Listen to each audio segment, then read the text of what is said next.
My parents invited 80 people to my 35th birthday party, but not a single person wished me a happy birthday. Instead, my father, a respected deacon, handed me a DNA test and told the entire room I was a fraud. My mother, a woman I had worshipped for decades, handed me an invoice for every dollar she had spent on me since I was an infant. They thought they were ending my life that night. They did not know that by disowning me, they were actually activating the most dangerous clause in a secret multi-million-dollar trust fund. Before I tell you how I legally destroyed my family reputation, please like this video and subscribe. Let me know in the comments if you have ever been the black sheep of your family. Now let us go back to the moment I walked through those double oak doors. My name is Keisha King, and I am a forensic auditor by trade, which means I find money that people try to hide. But on the night of my 35th birthday, I was the one who felt exposed. The elevator opened directly into my parents' penthouse in Upper Manhattan. The air was thick with expensive perfume and judgment. Usually, the King family gatherings were loud, filled with gospel music and laughter. Tonight, it was silent as a tomb. I was wearing a white dress I had bought specifically for this occasion, thinking we were celebrating my promotion. I felt my stomach drop as I scanned the room. Aunt Sarah looked away. Cousin Terrence pretended to check his phone. All 80 guests people I had grown up with in the church looked at me with a mixture of pity and disgust. At the center of the room stood my father, Deacon Marcus King. He looked regal in his bespoke three-piece suit standing next to a three-tier cake that remained uncut. I stepped forward, forcing a smile. "Dad," I started to say, reaching out to hug him. He took a step back, his face twisted in a sneer I had never seen before. He did not hug me. Instead, he picked up a thick manila envelope from the table and threw it. It slid across the polished mahogany surface and knocked over a crystal flute of champagne before landing at my feet. "Read it, Keisha," his voice boomed, projecting easily without a microphone. I bent down, my hands trembling. I pulled out the paper. It was a DNA analysis report. Probability of paternity 0%. I looked up confused. "Dad, what is this?" I asked, my voice barely a whisper. "Do not call me Dad," he spat back, his baritone voice echoing off the vaulted ceilings. "We have been feeding a stray dog for 35 years. You are not a king. You never were." The room gasped, but it felt staged, like a choir waiting for their cue. I looked at my mother, Patricia, sitting on the velvet sofa like a queen holding court. "Mom, please tell him this is a sick joke." She did not even look at me. She just sipped her tea and said, "Marcus is right. We are done pretending." I reached for the microphone on the podium to defend myself, to ask why they were doing this in front of the entire church board. But the moment I opened my mouth, the sound system went dead. My father held the power cord in his hand. "You have no voice here anymore," he said coldly. My mother... Patricia did not shout. She did not cry. She simply reached into her quilted designer handbag and pulled out a calculator and a stack of yellowed papers that smelled like old cedar. The room was so quiet you could hear the clicking of her nails against the plastic buttons of the calculator. She walked over to the table where the DNA results lay and placed her documents right on top of them. She looked at me, not with anger, but with the cold detachment of a bank loan officer dealing with a delinquent client. "Since we are correcting errors tonight," she said, adjusting her glasses, "let us discuss finances." She licked her finger and flipped open the first page of the ledger. I watched in horror. It was not just a list. It was a comprehensive logbook dating back 35 years. November 1990. Similac formula and diapers, $89.50. She punched the numbers into the calculator. I felt the blood drain from my face. "Mom, what are you doing?" I asked, my voice trembling. She ignored me and continued reading. August 1995. Emergency room visit for your broken arm. $500 copay. She looked up at the crowd and shook her head. That was money we had set aside for a vacation, but we spent it on her carelessness instead. I looked around the room begging for someone to intervene. Uncle Ray just stared at his shoes. Deacon Marcus crossed his arms, looking satisfied. My mother continued her audit of my existence. 2005. Orthodontics, $6,000. We wanted you to have a perfect smile so you could marry well. Clearly that was a wasted investment since you are still single at 35. The insults were landing harder than physical blows. She was monetizing my childhood. Every birthday party, every school field trip, every hot meal was being tallied up.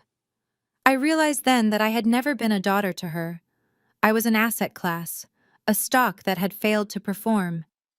She finally ripped a long tape from the calculator and slammed it onto the table.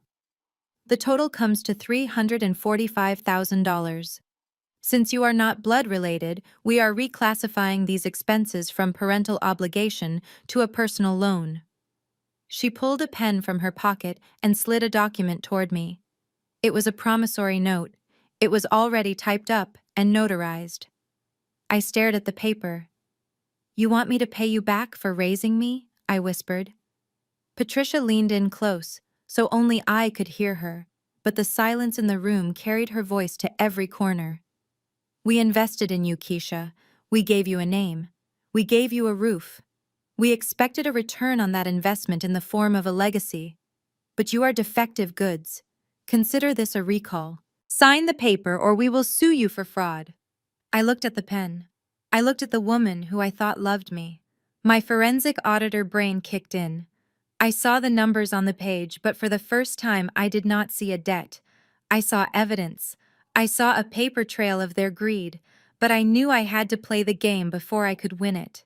I picked up the pen, my hand shaking violently, not from fear, but from a rage that was starting to boil over. Before I could even process the absurdity of the invoice, my younger sister Jasmine stepped forward. She was the golden child, the one who could do no wrong. She flipped her long, straight hair over her shoulder and looked me up and down with a smirk that made my skin crawl.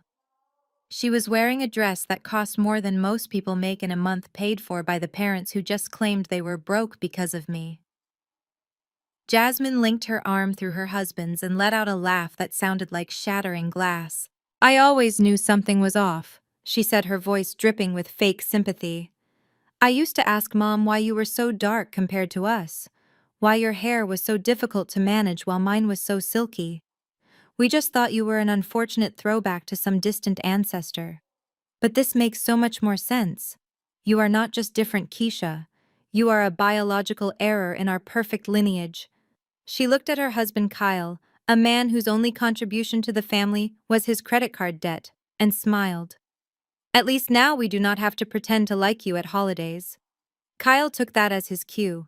He was a personal trainer who had not had a client in 3 years, yet he walked around the penthouse like he owned the deed.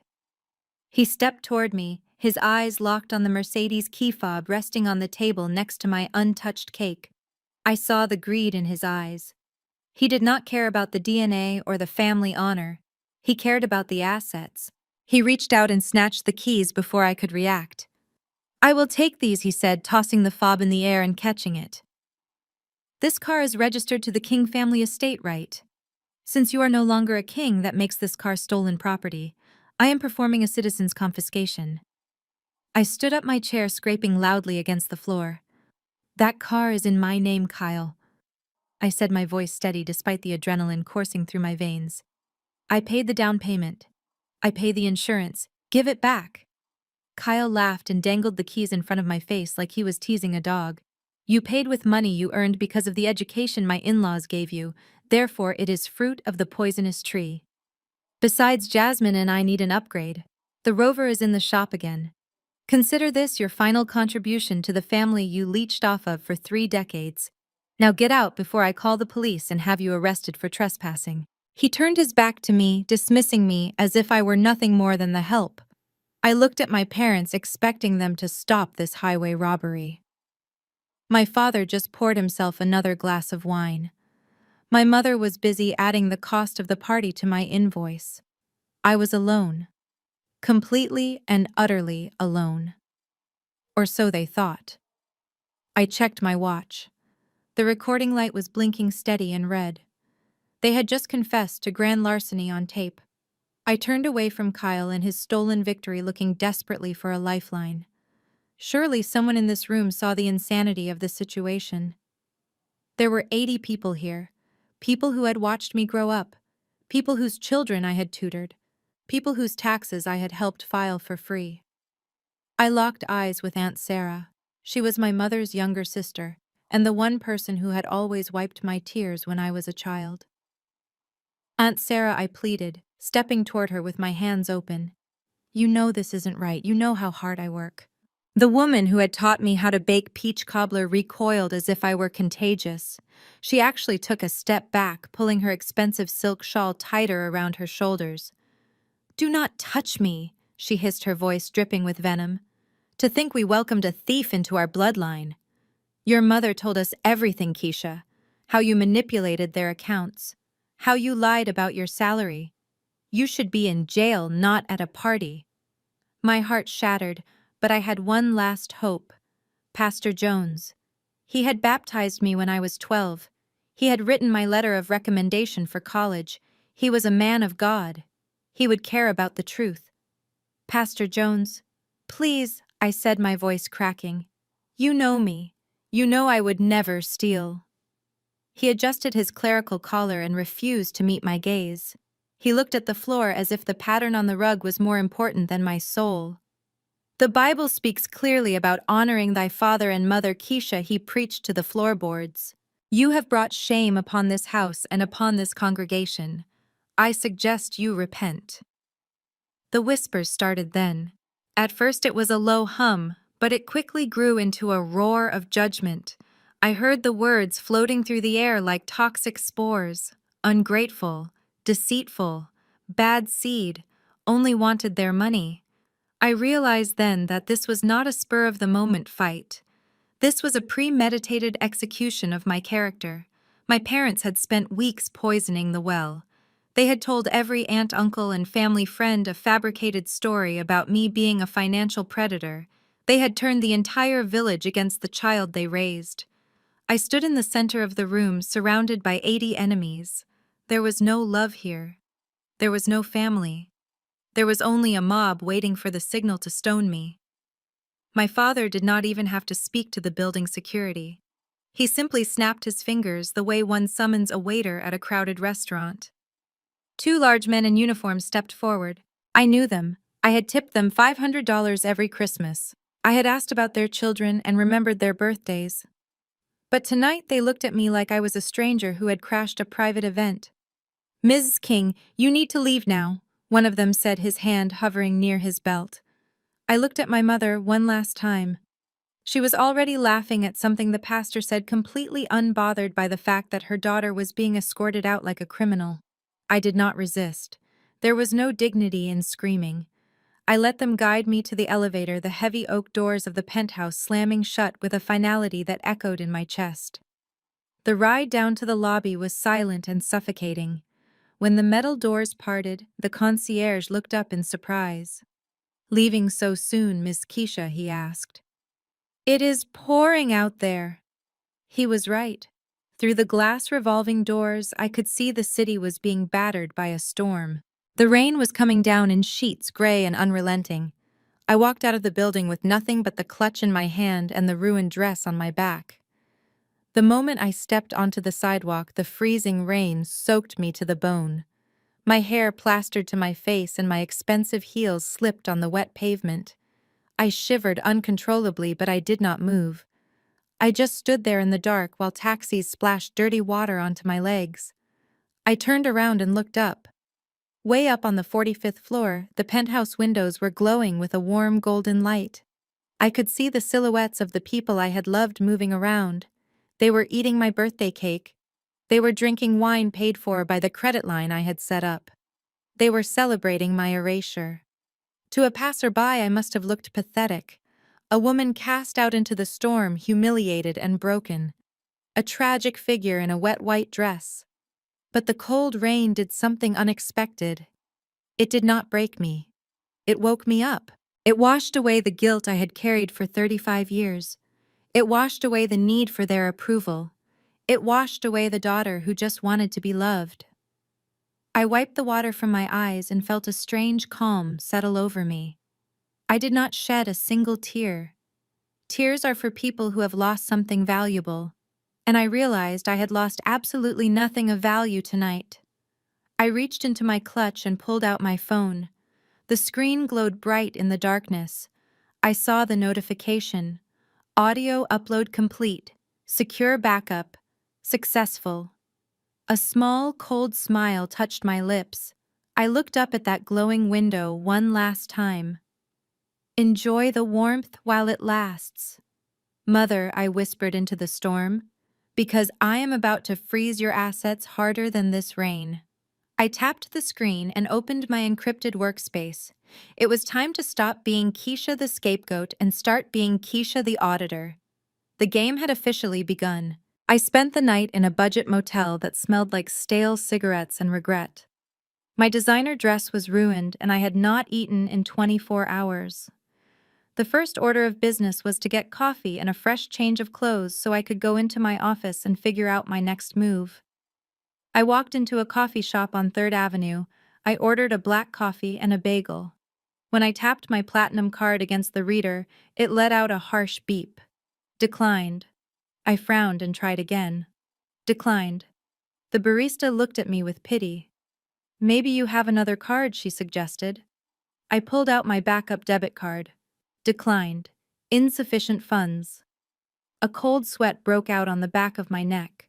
That was impossible. I had over $50,000 in my liquid savings account. I left the coffee on the counter and ran 3 blocks to the nearest branch of First National Bank. I burst through the doors looking like a mad woman. I demanded to see a teller immediately. When I sat down in the cubicle, the bank manager, Mr. Henderson, walked over. He looked uncomfortable. "Miss King," he said, adjusting his tie. "I was just about to call you. There has been some unusual activity on your account this morning." "Unusual is an understatement," I snapped. "Why are my cards frozen?" Mr. Henderson turned his monitor so I could see the screen. At 9 o'clock sharp this morning, a withdrawal was made for the entire balance of $48,000. The account is now overdrawn because of the transfer fees. I stared at the screen. The transaction location was the branch near my parents' penthouse. But how, I asked, my voice barely a whisper. "That is my money. My earnings." Mr. Henderson sighed. "You opened this account when you were 16 years old, Mrs. King. It was a custodial account co-signed by your parents.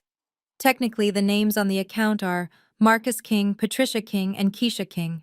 Any one of the signers has full authority to withdraw funds without the permission of the others. You never removed them from the paperwork." I felt like I had been punched in the gut. I had forgotten. I had trusted them. I had kept that account active as my emergency fund, never thinking that the people who gave me life would try to starve me. "They did not just take the money," Mr. Henderson said, quietly pointing to the memo line on the screen. "They left a note attached to the transaction." I leaned in to read it. The note read, "Partial repayment for outstanding childhood debt." I sat back in the chair. They were actually doing it. They were enforcing that insane invoice they showed me at the party. They were not just cutting me off. They were trying to bankrupt me. They wanted to strip me of my resources so I would come crawling back on my knees begging for forgiveness. They wanted to break my spirit by breaking my bank account. I stood up. Mr. Henderson looked worried. "Should I call the police?" he asked. I shook my head. "No police," I said, straightening my ruined dress. "This is a civil matter now, and if they want to play by the rules of banking and finance, they picked the wrong opponent." I thanked him and walked out of the bank. I had $0 in my pocket. I had no car. I had no home. But as I walked out into the sunlight, I felt a surge of adrenaline. They had just made their first tactical error. They assumed I would panic. Instead, they just gave me the motivation to audit their entire lives down to the last penny. I reached for my phone to call my boss, but before I could dial, I saw a notification pop up. It was an email from HR. Subject line, "Immediate suspension." I managed to get into my office building before the security guards could question my disheveled appearance. I went straight to the bathroom, splashed cold water on my face, and put on the spare blazer I kept in my cubicle. For 8 years, Sterling and Associates had been my sanctuary. Here, I was not the unwanted adopted daughter. I was the senior forensic auditor. I was the woman who brought down a Ponzi scheme in Chicago. I thought I was safe here. I was wrong. At 10:15, the elevator doors pinged, and I heard a voice that made my blood run cold. It was the same baritone that led prayers on Sunday mornings, now booming through the quiet glass hallways of a corporate finance firm. I demand to speak to the managing partner immediately. My father, Deacon Marcus King, was standing at the reception desk, his face flushed with righteous indignation. I ran out of my office, my heart hammering against my ribs. "Dad, you cannot be here," I hissed, trying to keep my voice down. He spun around and pointed a finger at me like he was casting out a demon. "There she is, the charlatan." He did not lower his voice. In fact, he projected it so that every head in the bullpen turned toward us. "Everyone listen to me. This woman is a fraud. She claims to be a certified accountant, but she is a thief.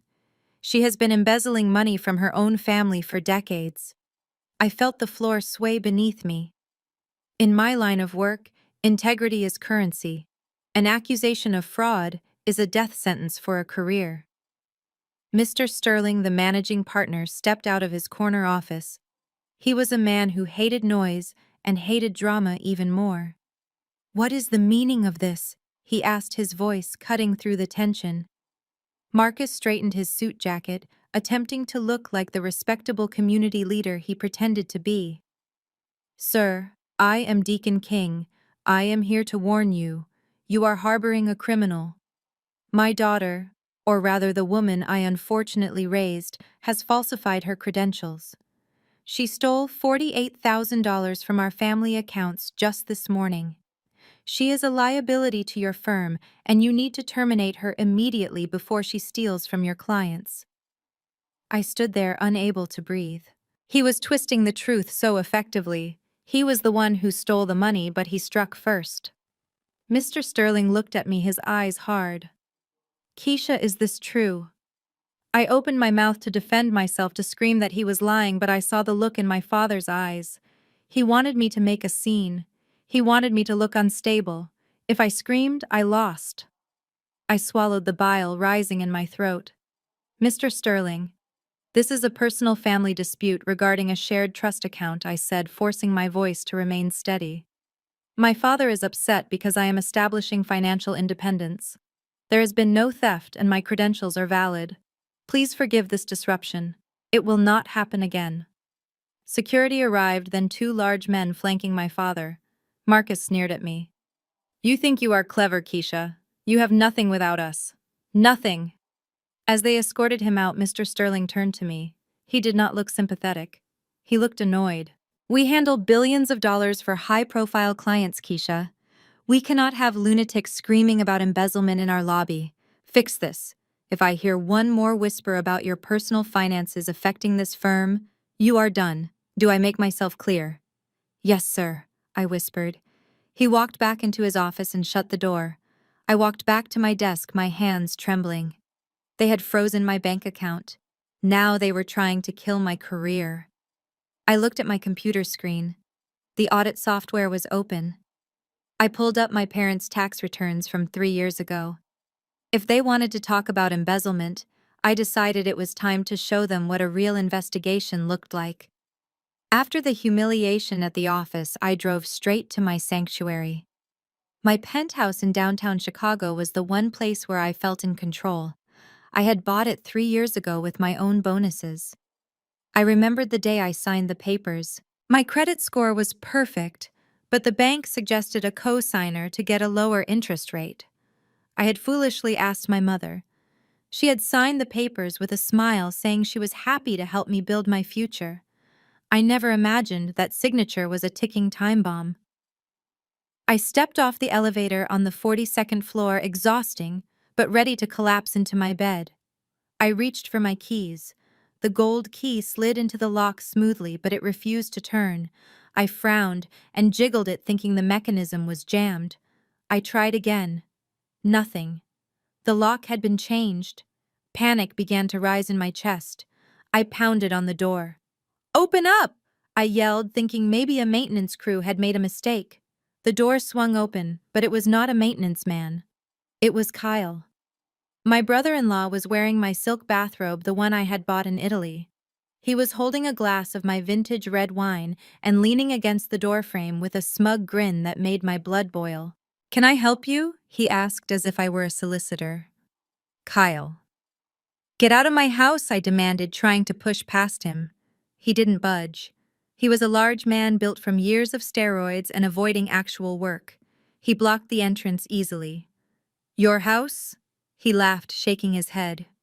"I do not think so. You really should read your property deeds more carefully, Keisha.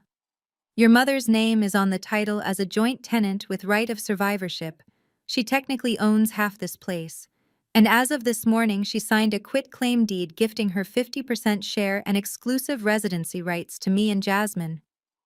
I stood there frozen. Legally, he was spewing nonsense. A joint tenant cannot simply kick out the other owner. But possession is 9/10 of the law. And right now, he was inside and I was outside. "Jasmine is inside redecorating," he continued, taking a sip of my wine. "She never liked your beige color scheme. She wants to paint the living room pink." "Where are my things?" I asked, my voice shaking with rage.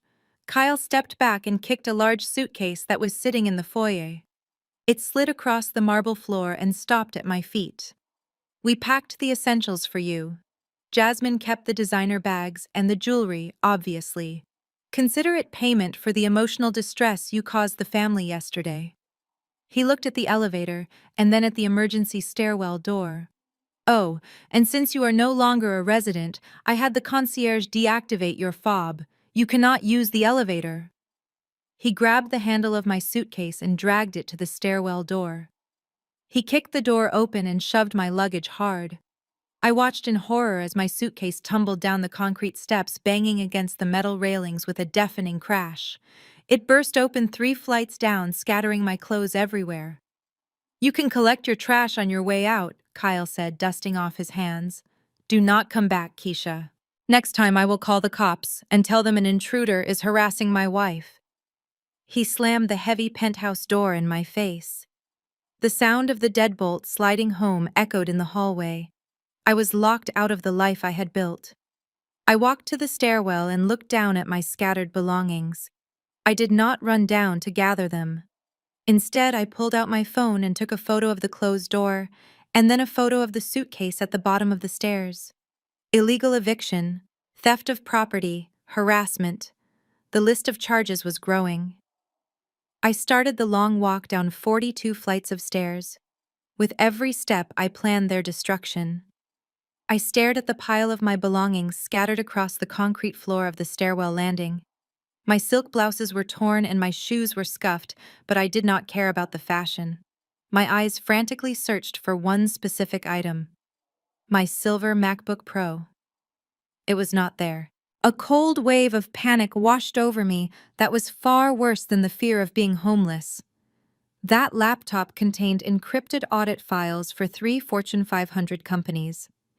If that data was compromised or lost, I would not just lose my job, I would face federal charges for negligence and breach of contract. I left the suitcase where it was and turned back toward the heavy fire door. Adrenaline flooded my system, masking the exhaustion in my legs as I ran back up the flight of stairs I had just descended. I reached the penthouse landing breathless and pounded on the door with both fists. "Open the door, Kyle," I screamed. "I know you have my laptop. Give it to me." The door swung open faster than I expected. Kyle stood there looking annoyed, holding a half-eaten apple. He blocked the entrance with his massive frame. "You are like a cockroach, Keisha," he sneered, taking a loud bite of the apple. "You just do not know when to die." "I do not want the apartment," I said, trying to keep my voice steady despite my heaving chest. "I just want my work computer. It is government property, Kyle. If you keep it, you are committing a federal crime." I tried to bluff, hoping his ignorance would work in my favor. Kyle laughed and leaned against the doorframe. You mean that silver thing Jasmine was looking at? She said she needed a new computer for her online shopping. She is wiping the hard drive right now. My heart stopped. Wiping the drive meant destroying evidence. I saw red. Without thinking, I lunged forward, trying to squeeze past him into the foyer to save my career. I am going to get my property, I yelled. Kyle reacted with the instinct of a gym rat who enjoyed hurting people smaller than him. He did not just block me. He stepped into the momentum and shoved me with both hands. His palms hit my chest with the force of a battering ram. I flew backward. My feet left the ground, and the back of my head cracked against the marble floor of the hallway with a sickening thud. White light exploded behind my eyes. The pain was blinding, radiating from my skull down to my spine. For a moment I could not see or hear anything but a high-pitched ringing. I lay there on the cold stone, unable to move. I heard Kyle's voice, but it sounded distant, like he was underwater. "Oh, stop being dramatic," he shouted. "I barely touched you. Get up." I started to push myself up, but then my auditor brain took over. I remembered the law: assault, battery, intentional infliction of bodily harm. If I got up, he would just push me again. But if I stayed down, he might say something I could use. I let my body go limp, closing my eyes. I focused all my energy on my left wrist. I felt for the crown of my Apple Watch. I pressed the side button, holding it for 3 seconds until I felt the haptic vibration signaling that the voice memo was recording. Kyle walked over to me. I felt the vibration of his heavy footsteps near my head. He kicked my shoe lightly. I said, "Get up, faker. Jasmine, come look at this. Your sister is playing dead because I pushed her out of the house." I heard Jasmine's voice from inside the apartment. "Is she bleeding?" "No, she is just pathetic," Kyle replied clearly and loudly right into my microphone. "I just gave her a little shove to keep her out. If she wants to nap on the floor, let her. I am going to finish formatting this laptop. Pass me that screwdriver. I want to see if the hard drive is removable, just in case the wipe fails." I lay perfectly still, fighting the urge to vomit from the concussion. I had the pain. I had the humiliation. But now, stored safely on my wrist, I had his confession to assault and his intent to destroy stolen property. I waited until I heard the heavy door slam shut again before I allowed myself to pass out. I walked for 3 miles in the freezing rain until I reached the edge of the city where the luxury high-rises faded into crumbling brick facades. I found a motel with a flickering neon sign that buzzed like an angry hornet. The clerk behind the bulletproof glass did not ask for ID. He just took the crumpled cash I had managed to salvage from my purse before the party. Room 204. The room smelled of stale tobacco and industrial cleaner. The carpet was sticky and the wallpaper was peeling at the corners. I sat on the edge of the sagging mattress and pressed a wet towel against the knot forming on the back of my head. My head throbbed in rhythm with the neon light outside the window. I should have been crying. I should have been terrified. But as I looked around this cramped, dingy room, I felt a strange sense of familiarity. This was not the first time I had been made to feel small in a world designed for others. The memory hit me harder than Kyle's shove. I was 12 years old. My parents had announced a grand renovation of the penthouse. For months, they talked about expanding the girls' bedrooms. I was so excited. I imagined having a window seat where I could read my books. But when the contractors finished, my mother led Jasmine to her new room first. It was a palace of pink silk and white furniture, with a 4-poster bed and an ensuite bathroom. Jasmine squealed and jumped on the bed, looking every bit the princess they raised her to be. Then my father led me down the hall. He stopped at a narrow door next to the utility closet. He opened it, revealing a room that was barely wide enough for a twin bed. There was no window, just a vent near the ceiling that hummed loudly whenever the air conditioning turned on. "This is cozy," he had said, patting my shoulder. "We thought since you spend so much time studying, you would appreciate the lack of distractions." Plus, we needed the extra square footage for Jasmine's walk-in closet. I slept in that windowless box for 6 years until I left for college. I did my homework on a folding tray because a desk would not fit. Every night, I fell asleep listening to the hum of the heater while Jasmine laughed on the phone in her suite. They had conditioned me for this moment. They had trained me to take up as little space as possible. They taught me that my comfort was always secondary to Jasmine's desires. Lying on the motel bed, I finally understood. The eviction today was not a sudden decision. It was the final stage of a plan that started when I was 12. They had been pushing me out by inches for decades.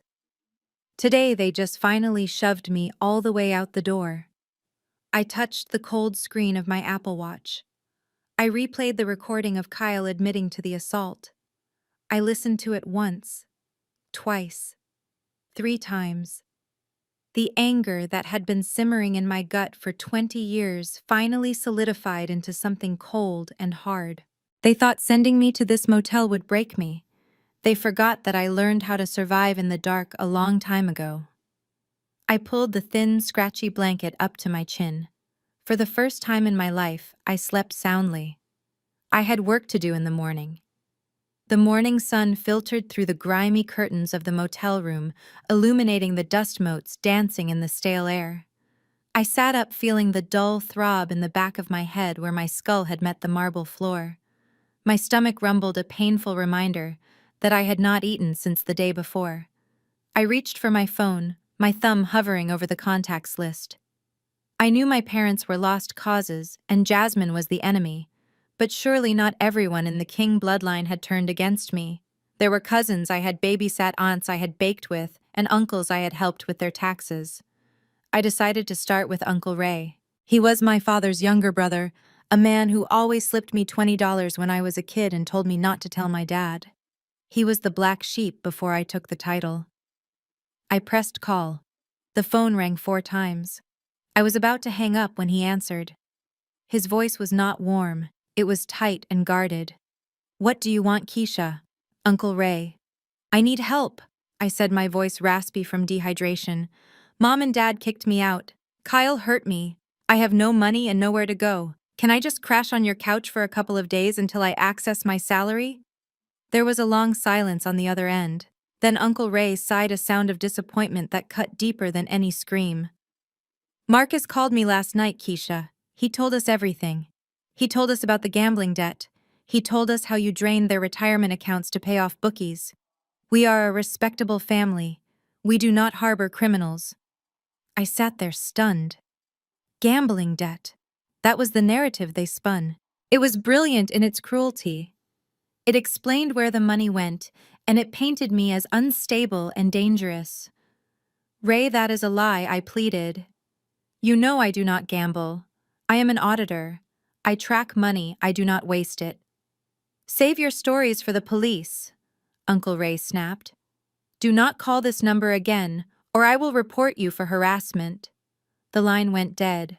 I stared at the phone. My hands were shaking. I tried Cousin Malcolm next. I had tutored him in math for 3 years for free, helping him get into college. I texted him, "Please, Malcolm, I need a friend." The message turned green, then failed to deliver. He had blocked me. I spent the next hour systematically going down my contact list. Aunt Sarah sent me a scripture about honor and thieves before blocking me. My godmother, Elder Rose, simply texted, "Do not bring your demons to my doorstep." It was a coordinated strike. My parents had not just evicted me from the penthouse, they had evicted me from the community. They had launched a preemptive PR campaign to destroy my credibility before I could even open my mouth. They knew exactly what they were doing. By isolating me, they ensured I had no support system, no witnesses, and no resources to fight back. They wanted me to be the crazy, drug-addicted daughter they could pity from afar while they spent my trust fund. I put the phone down on the nightstand. A normal person would have broken down. A normal person would have felt crushed by the rejection. But I was not normal anymore. I was an auditor looking at a fraudulent ledger. They had cut off my supply lines thinking I would starve. Instead, they just forced me to hunt. I did not need their couches or their pity. I needed the truth, and I knew exactly where to find it. Just as I was about to throw the phone across the room in frustration, it lit up again. This time the caller ID was not a name but a blocked number. I hesitated. My heart hammered against my ribs with a mixture of dread and curiosity. I knew who it was. Only one person in the world derived this much pleasure from my suffering. I swiped right and held the phone to my ear, saying nothing. Well, if it isn't the homeless auditor. Jasmine's voice floated through the speaker, shrill and delighted. I could hear the clinking of crystal glasses and soft jazz music in the background. It was the sound of my life being lived by someone else. "What do you want, Jasmine?" I asked, my voice flat. I was too tired for anger. "I just wanted to let you know that we are drinking that vintage Dom Perignon you were saving for your promotion," she said. "Kyle says it tastes better knowing you paid for it." "Oh, and we found your jewelry box. That pearl necklace Grandma gave you looks so much better on my skin tone, don't you think?" Her cruelty was breathtaking. She was not just stealing my things, she was trying to erase my history. "Enjoy it, Jasmine," I said. "It is all fake anyway, just like you." Jasmine laughed, a harsh barking sound that had no joy in it. "You are the fake Keisha. You are the imposter. You walked around that penthouse like you were better than us just because you had a fancy job and a degree. But look at you now. You are nothing. You are a stray cat we finally kicked out of the house." I was about to hang up when she said something that made my blood run cold. She lowered her voice to a conspiratorial whisper, as if sharing a delicious secret. "You know you should really thank Mom and Dad. They are saints. I wanted to kick you out years ago, back when you went to college. I told them we should just change the locks and be done with it." I gripped the phone tighter. "And what did they say?" I asked, trying to keep my voice steady. She giggled. "They said no. They said we had to be patient. They said we had to wait for the magic number. 35.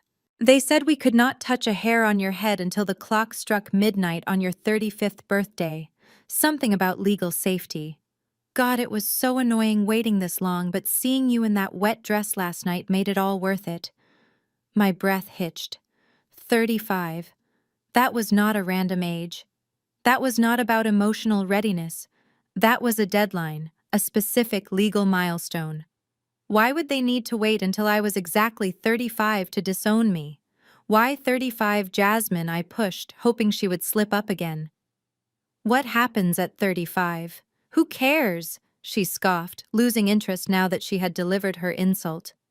"You are 35 and you are broke. That is all that matters. Have fun at the Motel 6. Bye, loser." The line went dead. I sat there in the silence of the motel room, staring at the peeling wallpaper. The anger was gone, replaced by a sharp, laser-focused clarity. My parents were greedy, but they were not patient.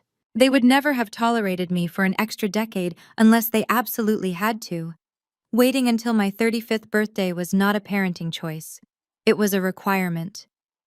I grabbed the notepad from the nightstand and wrote down the number 35. I circled it 3 times. In the world of trusts and estates, age 35 is a common vesting period. It is the age when beneficiaries are often considered mature enough to handle large sums of capital without trustee supervision. My mind raced back to every form I had signed, every document I had blindly trusted them with. They had not been supporting me. They had been waiting out a clock. I looked at the time on my phone. It was barely noon. I stood up and splashed cold water on my face. The pity party was over. Jasmine thought she was just twisting the knife, but she had just handed me the weapon I needed. I was going to find out what triggered at age 35, and I was going to make sure it blew up in their faces. I grabbed my purse and headed for the door. I needed to find a computer, and I needed to hack into the one place they thought was secure. 35. The number echoed in my mind like a distress signal. Jasmine had meant it as a taunt, a way to prove that my parents had tolerated me only out of obligation. But to a forensic auditor, numbers are never just numbers. They are coordinates. They are evidence. In the world of high finance and estate planning, 35 is not just an age. It is a threshold. I checked out of the motel immediately. I did not care about the rain or my hunger anymore. I found a 24-hour internet cafe 3 blocks away. It was filled with gamers and students, the perfect place to disappear in plain sight. I paid cash for 4 hours of computer time and sat down in a dark corner. I cracked my knuckles and let my fingers hover over the keyboard. For the first time in 24 hours, I felt like myself again. I was not Keisha, the rejected daughter. I was Keisha, the hunter. I opened a private browser window and began my research. I typed in specific search terms: trust fund vesting schedules, age of majority clauses, fiduciary termination. The results confirmed my suspicion instantly. In many high-value trusts established for minors, the age of 21 is when a beneficiary might receive income, but the age of 35 is the gold standard for full vesting. It is the age when the original grantor assumes the beneficiary is responsible enough to manage the entire principal amount. The timeline made perfect sense. If there was a trust, my parents were likely the trustees. That meant they were paid a management fee or a stipend for taking care of me. That explained the monthly payments I had seen on their bank statements. They were not spending their own money on me. They were spending the trust's money and paying themselves a salary to house me. But the moment I turned 35, their role as trustees would end. The stipend would stop. And more importantly, the control of the remaining capital would transfer legally to me. I sat back in the ergonomic chair, the blue light of the monitor reflecting in my eyes. They did not kick me out because they hated me. They kicked me out because my birthday triggered an audit. If the control of the funds transferred to me, I would see the transaction history. I would see how much they had drained. I would see that they had been treating my inheritance like their personal piggy bank. The DNA test, the scene at the party, the accusations of theft. It was all a smokescreen. They needed to discredit me before the transfer of power could happen. If they could prove I was not the legitimate beneficiary, or if they could frame me for financial crimes, they could petition the court to remove me as the beneficiary. They could argue that I was unfit, or that I was a fraud, allowing them to retain control of the millions in the trust. They were not just cruel parents, they were embezzlers trying to cover their tracks before the new CEO took over. And that new CEO was me. I felt a cold smile spread across my face. They thought by cutting me off from the family fortune they were punishing me. In reality, they had just handed me the motive to destroy them. I needed to see the original documents. I needed to see exactly what my biological parents, or whoever left this money, had intended for me. I closed the search tabs and opened a terminal window. I knew my father's passwords. I had set them up myself. It was time to log into the King family cloud and download the truth. My fingers flew across the sticky mechanical keyboard of the internet cafe. For most people, being disowned means losing access to the family home. But in the 21st century, a home is not just bricks and mortar. It is a digital ecosystem. And my parents, for all their arrogance regarding money, were digital illiterates. For 15 years, I had been their unpaid IT support. I set up their Wi-Fi, I configured their smart TVs, and most importantly, I established the King family private cloud server to store their tax documents and scanned deeds. They had revoked my physical key to the penthouse. They had frozen my bank card. But in their haste to erase me, they had made a critical error. They forgot that I was the system administrator for their entire digital life. I navigated to the secure login page. I did not need to guess their passwords. I knew them. My father's password was likely still variations of his own name and birth year. But I did not even bother trying to hack his account. I went straight for the back door I had built for myself years ago. I typed in my username, Admin Keisha. I held my breath as I entered the complex 30-character password I had memorized. I hit enter. The screen buffered for a purely agonizing 3 seconds. Then the green dashboard appeared. Access granted. I let out a breath I didn't know I was holding. I was in. I was looking at the digital skeleton of their lives. Folders labeled vacation photos and church sermons and recipes. I ignored all of it. I opened the command line interface and began to search for file types, not file names. I searched for PDF files, Excel spreadsheets, Quicken backups. I filtered by date modified. I saw recent activity in a folder labeled Tax Prep 2024. I opened it. There were the usual filings, the mortgage interest on the penthouse, the charitable deductions for the church, which were suspiciously high. But I needed to go back further. I needed the historical data. I navigated to the archived section. My parents were digital hoarders. They never deleted anything because they didn't know how to empty the trash bin properly. I found a subfolder nested deep within the directory. It was titled simply The Guardian Account. The metadata showed it was created 35 years ago. My heart began to race. This was it. This was the ledger. I double-clicked. The folder was password protected. Of course. I stared at the prompt. Password required. I closed my eyes and thought like my mother. What would Patricia King use to secure the secret of her income? It wouldn't be a random string of numbers. It would be something she valued. I typed in Jasmine. Incorrect. I typed in money. Incorrect. I paused. I thought about the DNA test. I thought about the date. I typed in the date of my adoption. Incorrect. Then it hit me. The invoice. The specific number she had thrown in my face. 345,000. It was the only number she cared about. I typed in 345000. The folder unlocked. I felt a chill run down my spine. She had used the cost of my existence as the password to the account that paid for it. I was inside. Hundreds of files populated the screen. Monthly bank statements, legal correspondence, and right at the top, a scanned document titled Master Trust Agreement, Thorne and Associates. I highlighted everything. I connected my external hard drive. I hit download. The progress bar started to fill. 1%, 2%. I watched the green bar crawl across the screen, knowing that every megabyte it downloaded was another nail in their coffin. I was not just a daughter anymore. I was the auditor. And the audit had officially begun. The progress bar on the screen turned green, signaling that the download was complete. I clicked on the file named Master Ledger and opened it in Excel. The spreadsheet was massive, containing thousands of rows of data stretching back 3 decades. My eyes scanned the columns with the practiced speed of a forensic auditor. I was looking for income sources. My father was a deacon, and my mother was a homemaker.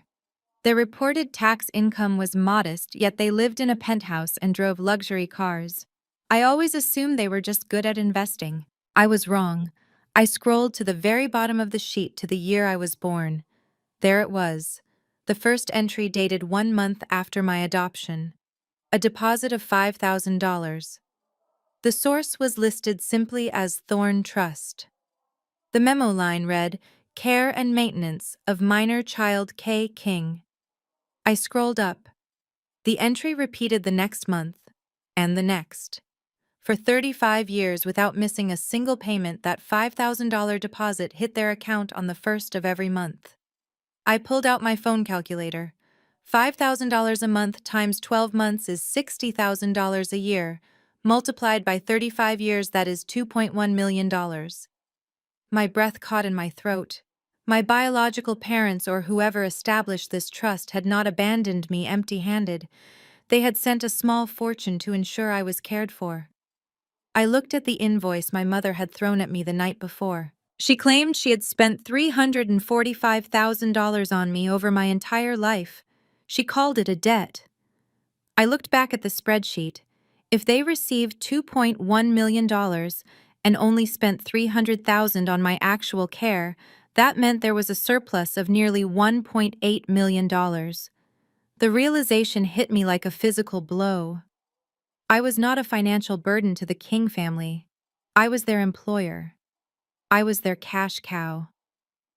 That $5,000 a month was tax-free income they used to subsidize their lifestyle. My stomach twisted as I connected the dots. The renovation that gave Jasmine her dream room and put me in a closet that was paid for by my trust money. The Mercedes Kyle stole from me yesterday. That was likely bought with the surplus from my trust money. They had treated me like an unwanted guest in my own home, while secretly siphoning off the funds meant for my survival. They were not parents, they were corrupt fund managers, and the worst part was the audacity of the bill. My mother had the nerve to ask me to repay her when she had been skimming off the top of my inheritance since the day I arrived. I highlighted the column containing the Thorn Trust deposits. I created a pivot table to track where that money went immediately after it was deposited. The pattern was undeniable. Funds came in from Thorn Trust. Funds went out to mortgage, to Saks Fifth Avenue, to Portia Financial Services, to Jasmine's private school tuition. They had embezzled my life. They stole my comfort to pay for Jasmine's luxury. They stole my window to pay for her walk-in closet. I felt a cold, hard rage settle in my chest, replacing the last shred of sadness. They wanted to talk about debt. They wanted to talk about who owed who. Fine. I saved the spreadsheet to 3 different cloud servers and emailed a copy to a secure drive. I now had the smoking gun. But I needed more than just numbers. I needed the contract. I needed to see the rules they had broken. I navigated to the folder titled Legal Agreements.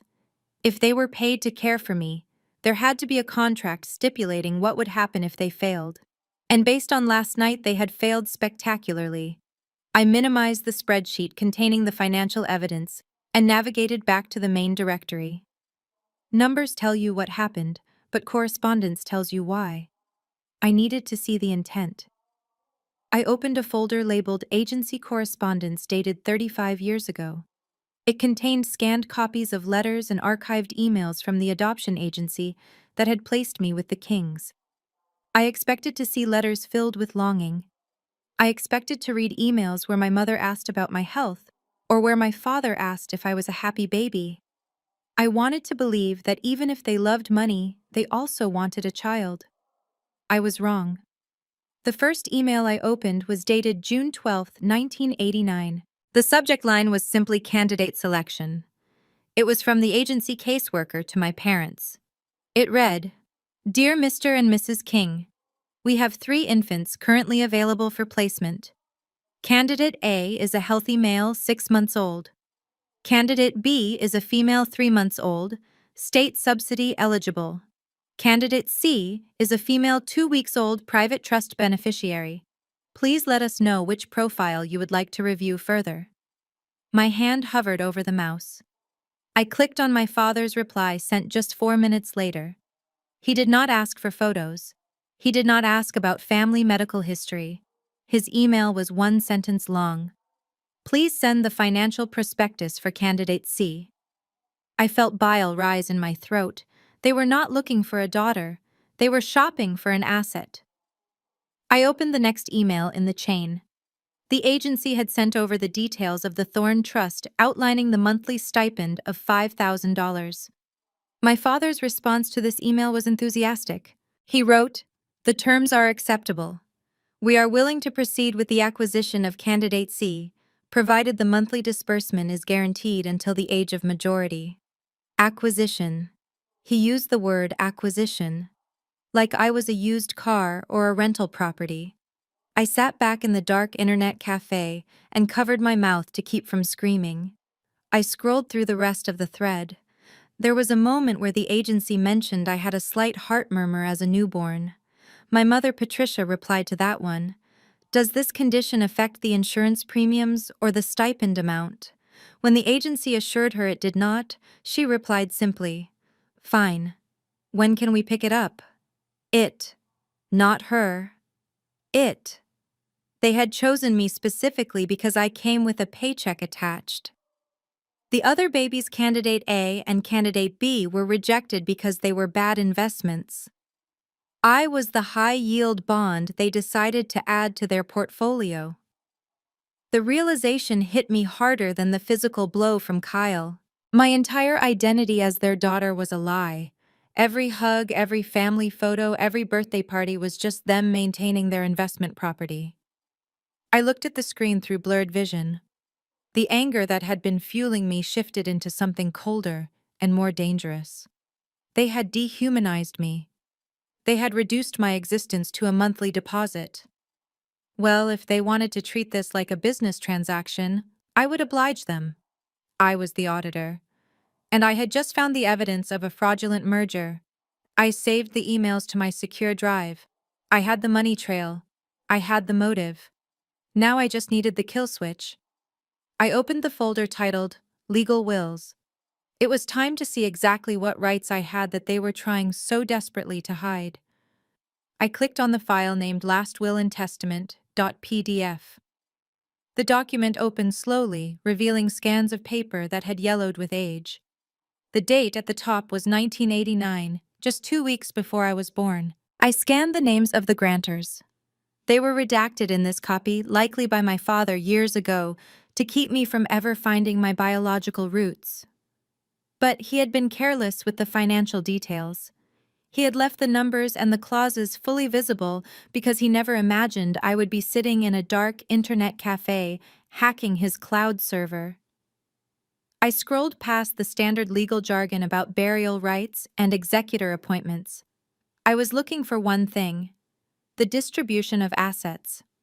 I found it on page 14 under Article 7 labeled The Trust. I leaned closer to the screen, my eyes narrowing as I read the text that defined my entire life.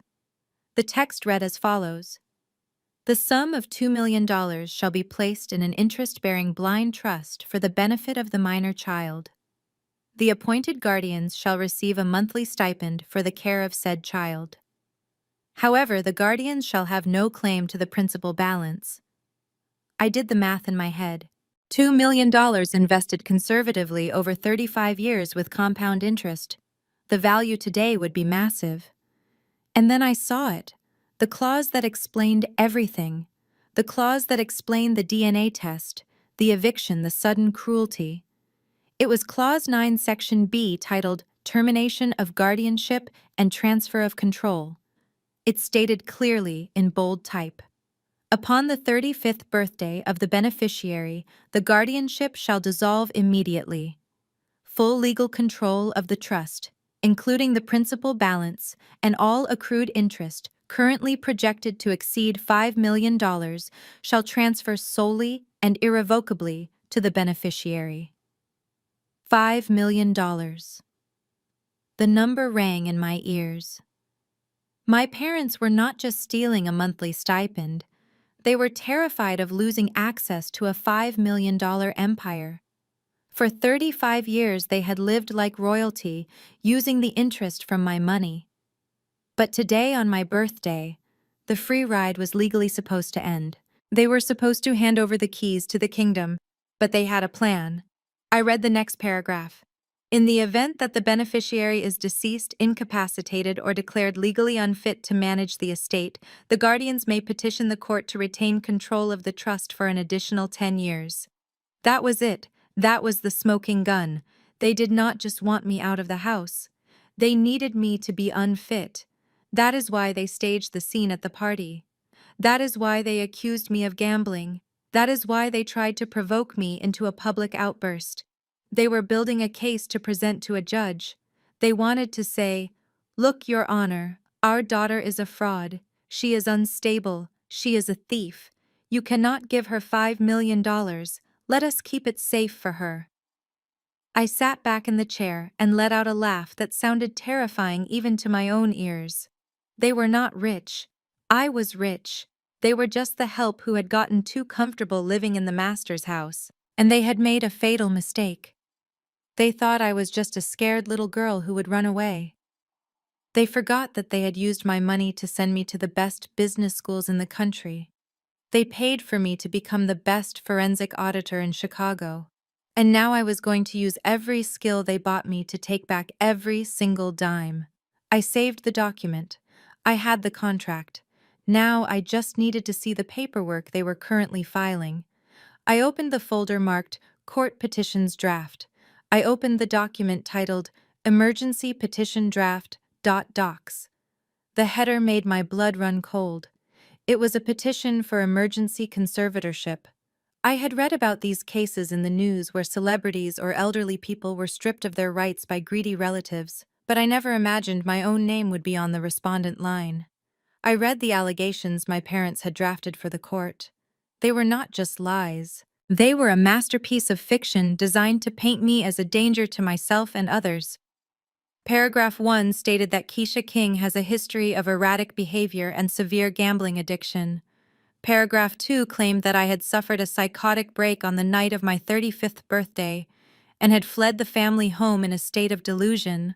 I stared at the screen, feeling a cold sweat prickle my skin. This explained everything. This explained why they kicked me out without my laptop. This explained why they told Uncle Ray I was a gambler.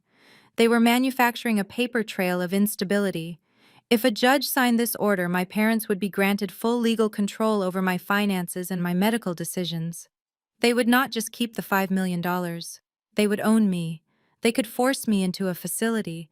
They could medicate me into silence. They could make sure I never testified about the stolen trust fund because I would be legally considered unreliable. I looked at the filing date at the bottom of the document. Monday morning at 900 hours. Today was Sunday. I had less than 24 hours before they walked into a courtroom and erased my civil rights. They were counting on me being homeless and disoriented. They were counting on me hiding in a motel room feeling sorry for myself while they finalized the paperwork. The realization brought a sudden clarity. I was not safe in this internet cafe. If they were tracking my phone or my credit cards, they might be tracking my digital footprint too. I quickly ejected my external hard drive. I wiped the browser history and the cache. I pulled my hood up over my head and looked around the room.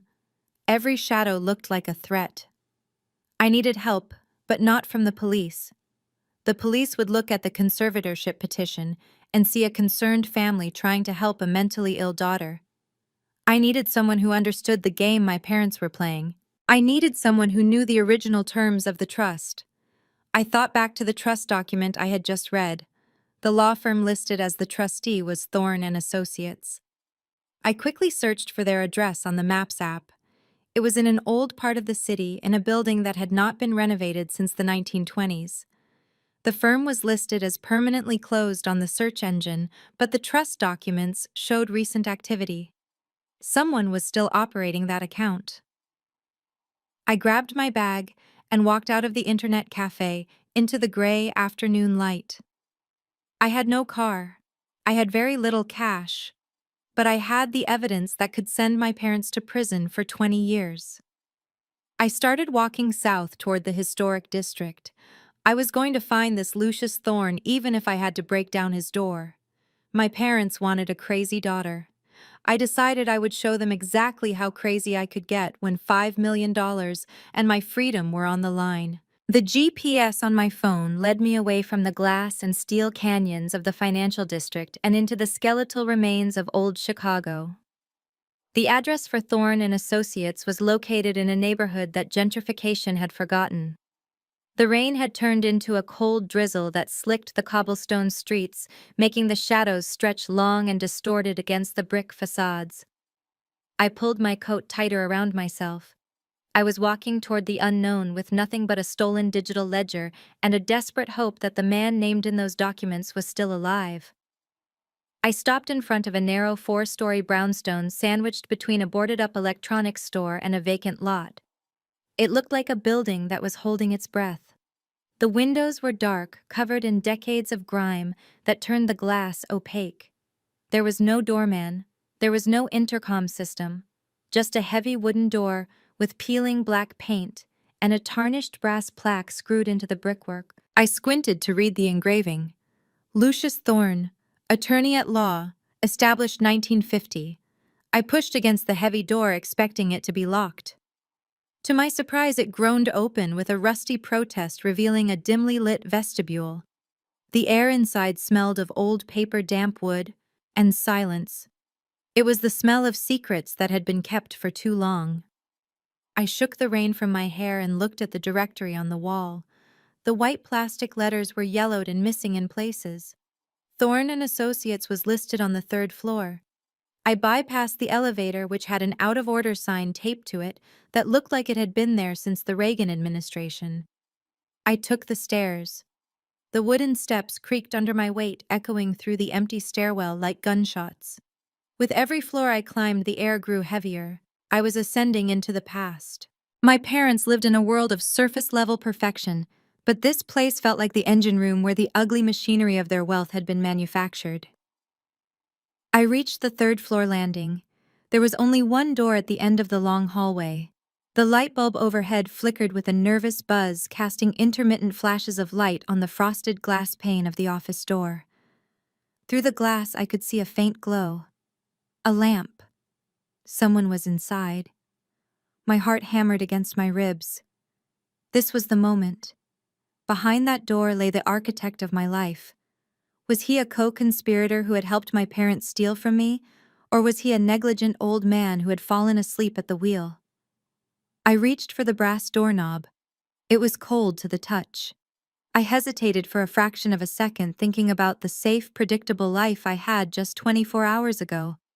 I could turn back. I could beg my parents for forgiveness. I could sign their papers and accept my defeat. But then I remembered the invoice. I remembered the closet. I turned the knob and pushed the door open. The hinges screamed, announcing my arrival to whoever was waiting in the gloom. I stepped across the threshold, leaving the last of my fear in the hallway. I was ready to meet the man who owned my name. The office was a chaotic masterpiece of legal history. Floor-to-ceiling bookshelves were crammed with leather-bound volumes that looked like they hadn't been moved since the civil rights movement. Stacks of case files formed unstable towers on the Persian rug, creating a maze that led to a massive oak desk at the far end of the room. Behind that desk sat a man who looked like he was carved from obsidian and time. Lucius Thorne did not look up when I entered. He was writing something with a fountain pen, the scratching sound loud in the dusty silence. He was older than I expected. His skin was deep ebony and etched with the lines of 1,000 hard-fought battles. His hair was a shock of white wool, and his hands, though trembling slightly with age, held the pen with a surgeon's precision. He wore a three-piece suit that was decades out of fashion, but impeccably pressed. I cleared my throat, expecting him to ask if I had an appointment or if I was lost. Instead, he finished his sentence, capped his pen, and slowly raised his head. When his eyes met mine, the air left my lungs. They were not the cloudy eyes of a senile old man. They were sharp, intelligent, and burning with a fierce intensity.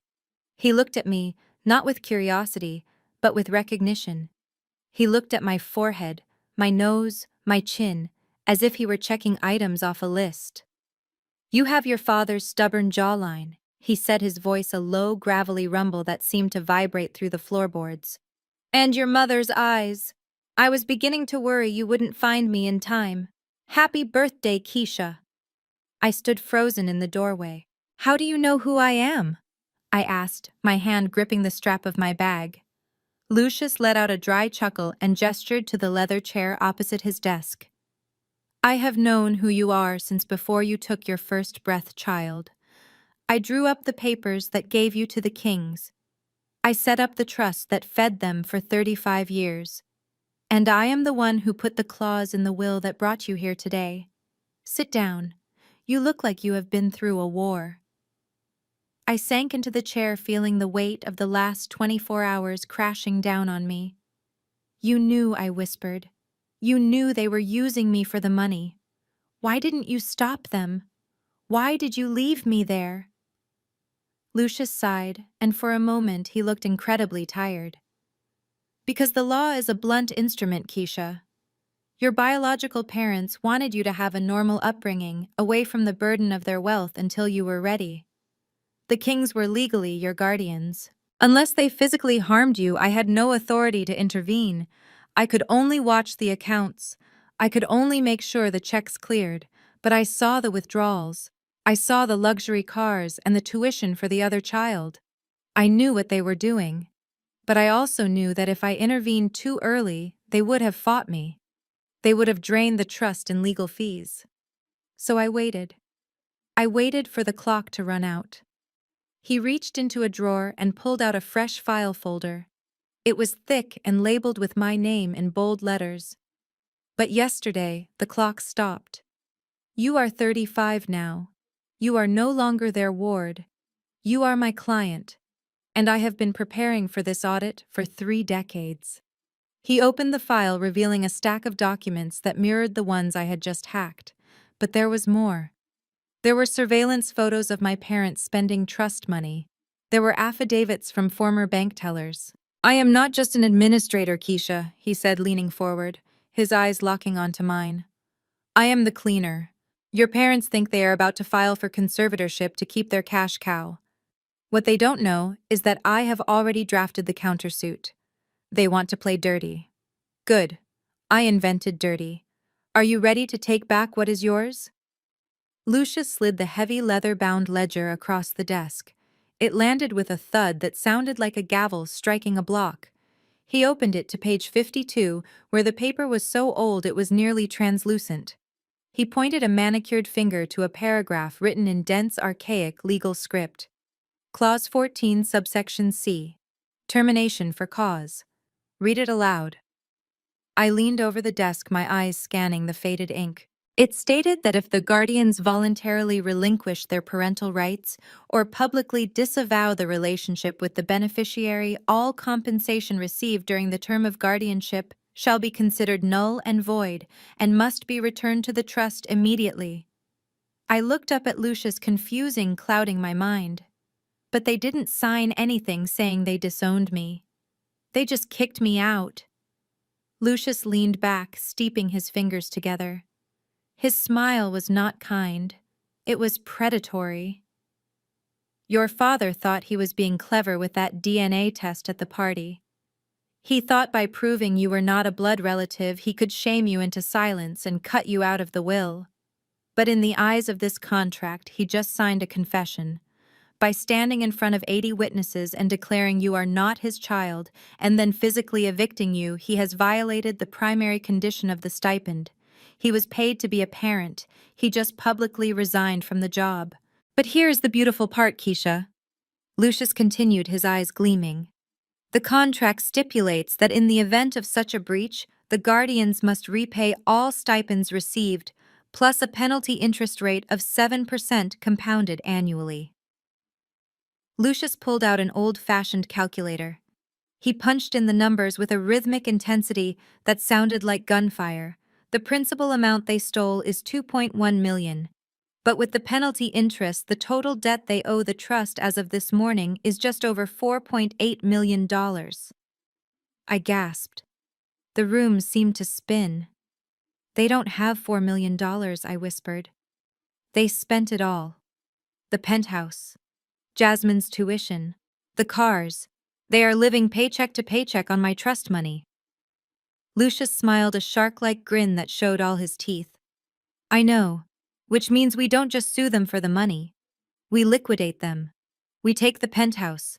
We take the cars. We take the vacation home. We take the jewelry Jasmine is wearing right now. We strip them down to the bone until the debt is satisfied. He closed the ledger with a snap. But we have to move fast. They are filing that conservatorship petition tomorrow morning. If a judge declares you incompetent, this contract becomes debatable. We need to strike first, and we need to do it publicly. Where will they be tomorrow? I looked at the calendar on the wall. Tomorrow was Sunday. They would be at the place where they felt safest. The place where they hid their sins behind hymnals and holy water. They will be at church, I said. My father is receiving the Father of the Year award. Lucius stood up and grabbed his cane. Perfect. There is nothing I love more than a captive audience. Get your coat, Ms. King. We have a service to attend.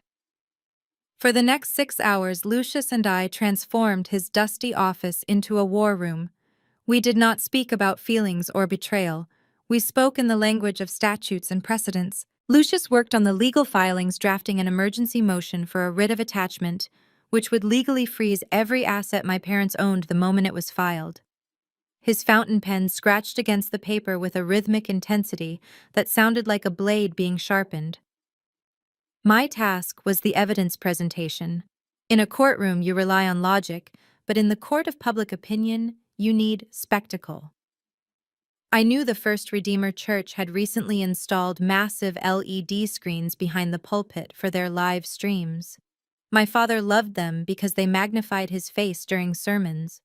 Tomorrow, they would magnify his crimes. I took the master ledger and isolated the most damning transactions. I created a visual timeline that was simple enough for a child to understand. On the left side, I listed the date and the $5,000 deposit from the Thorn Trust.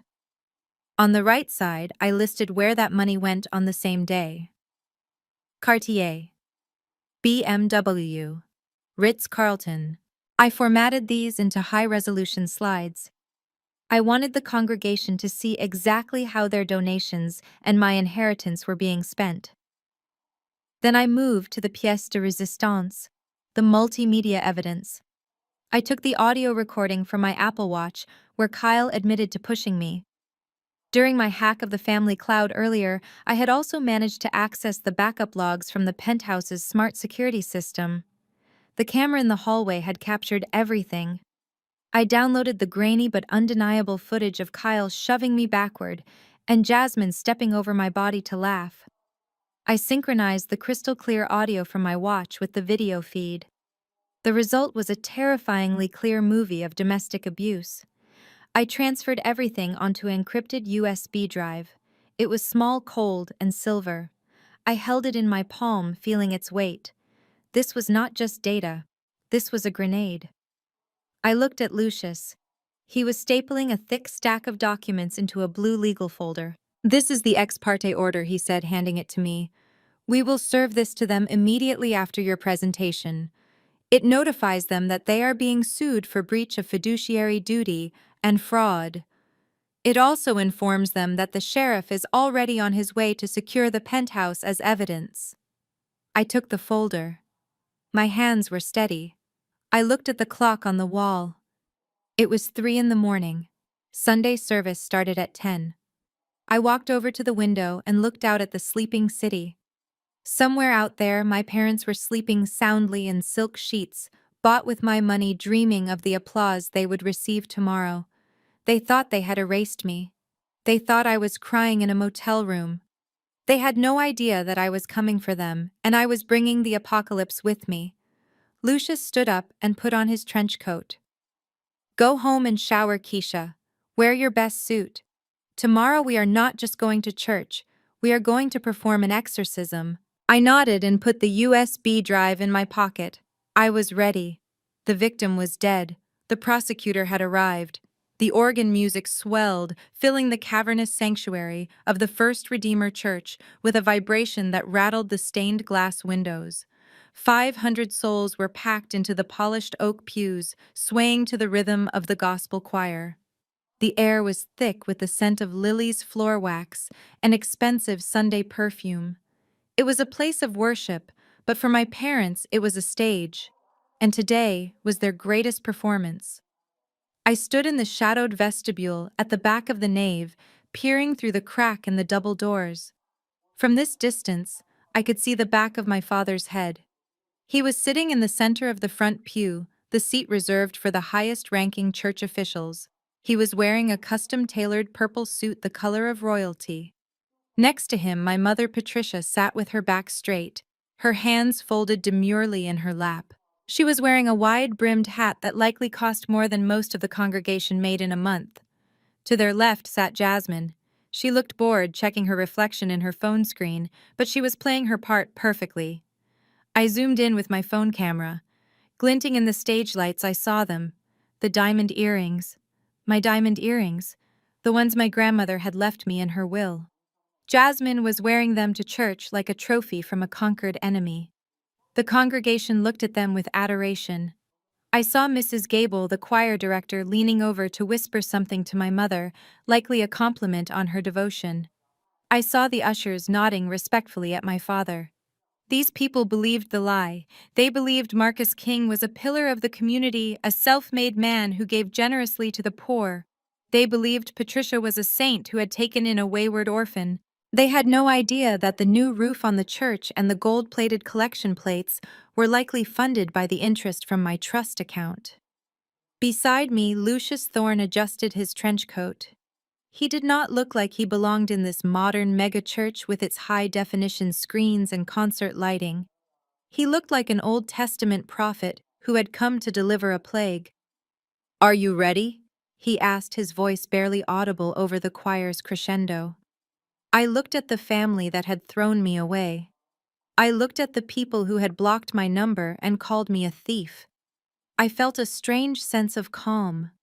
There was no fear left, only the cold, hard certainty of the auditor who has found the discrepancy. "They are sitting in the front row," I whispered. "Perfect target." The music faded. The senior pastor stepped up to the lucite podium. He beamed at the crowd. "Brothers and sisters, today is a special day. Today we honor a man who exemplifies the virtues of charity, fatherhood, and sacrifice. Please welcome to the stage our very own Deacon Marcus King." The crowd erupted in applause. 500 people stood up to give a standing ovation to a criminal. My father stood up, buttoned his jacket, and walked toward the stage with a humble smile that made my stomach turn. He was walking toward his moment of glory. He did not know he was walking into an ambush. I pushed the heavy doors open. It was showtime. The senior pastor handed my father a heavy crystal plaque that caught the stage lights and sent rainbows dancing across the sanctuary walls. The inscription read, "Father of the Year." The applause was deafening. My father held the award to his chest and bowed his head in a display of rehearsed humility. He waited for the noise to die down until the room was so silent you could hear the hum of the air conditioning. He gripped the podium with both hands and looked out at the sea of faces with eyes that shimmered with artificial tears. "Thank you." He began, his voice trembling just enough to sell the performance. "Receiving this award is a bittersweet honor. As many of you know, the King family is walking through a valley of shadows right now. We are missing a vital member of our flock today." He pulled a silk handkerchief from his pocket and dabbed at his dry eyes. "My daughter, Keisha. We loved her. We nurtured her. We gave her the best education and a home filled with the Lord's word. But sometimes, despite a parent's best efforts, the world gets its claws into a child. We tried to hide her struggles to protect her dignity, but I cannot suffer in silence anymore." He looked over at my mother, who was nodding solemnly in the front row. "Keisha has chosen a path of darkness. For years we have battled her demons. The gambling, the illicit substances, the erratic behavior. We bailed her out time and time again. We emptied our retirement savings to pay her debts, hoping she would turn a new leaf. But last night she attacked her own sister in a fit of rage and fled our home." The congregation gasped in unison. A collective wave of shock rolled through the room. I watched from the back, feeling the blood boil in my veins. He was not just lying. He was using the very crimes he committed against me and projecting them onto my character. He was the thief, but he called me the gambler. He was the abuser, but he called me violent. It was a masterclass in manipulation. My father continued, his voice rising with passion. "We do not know where she is.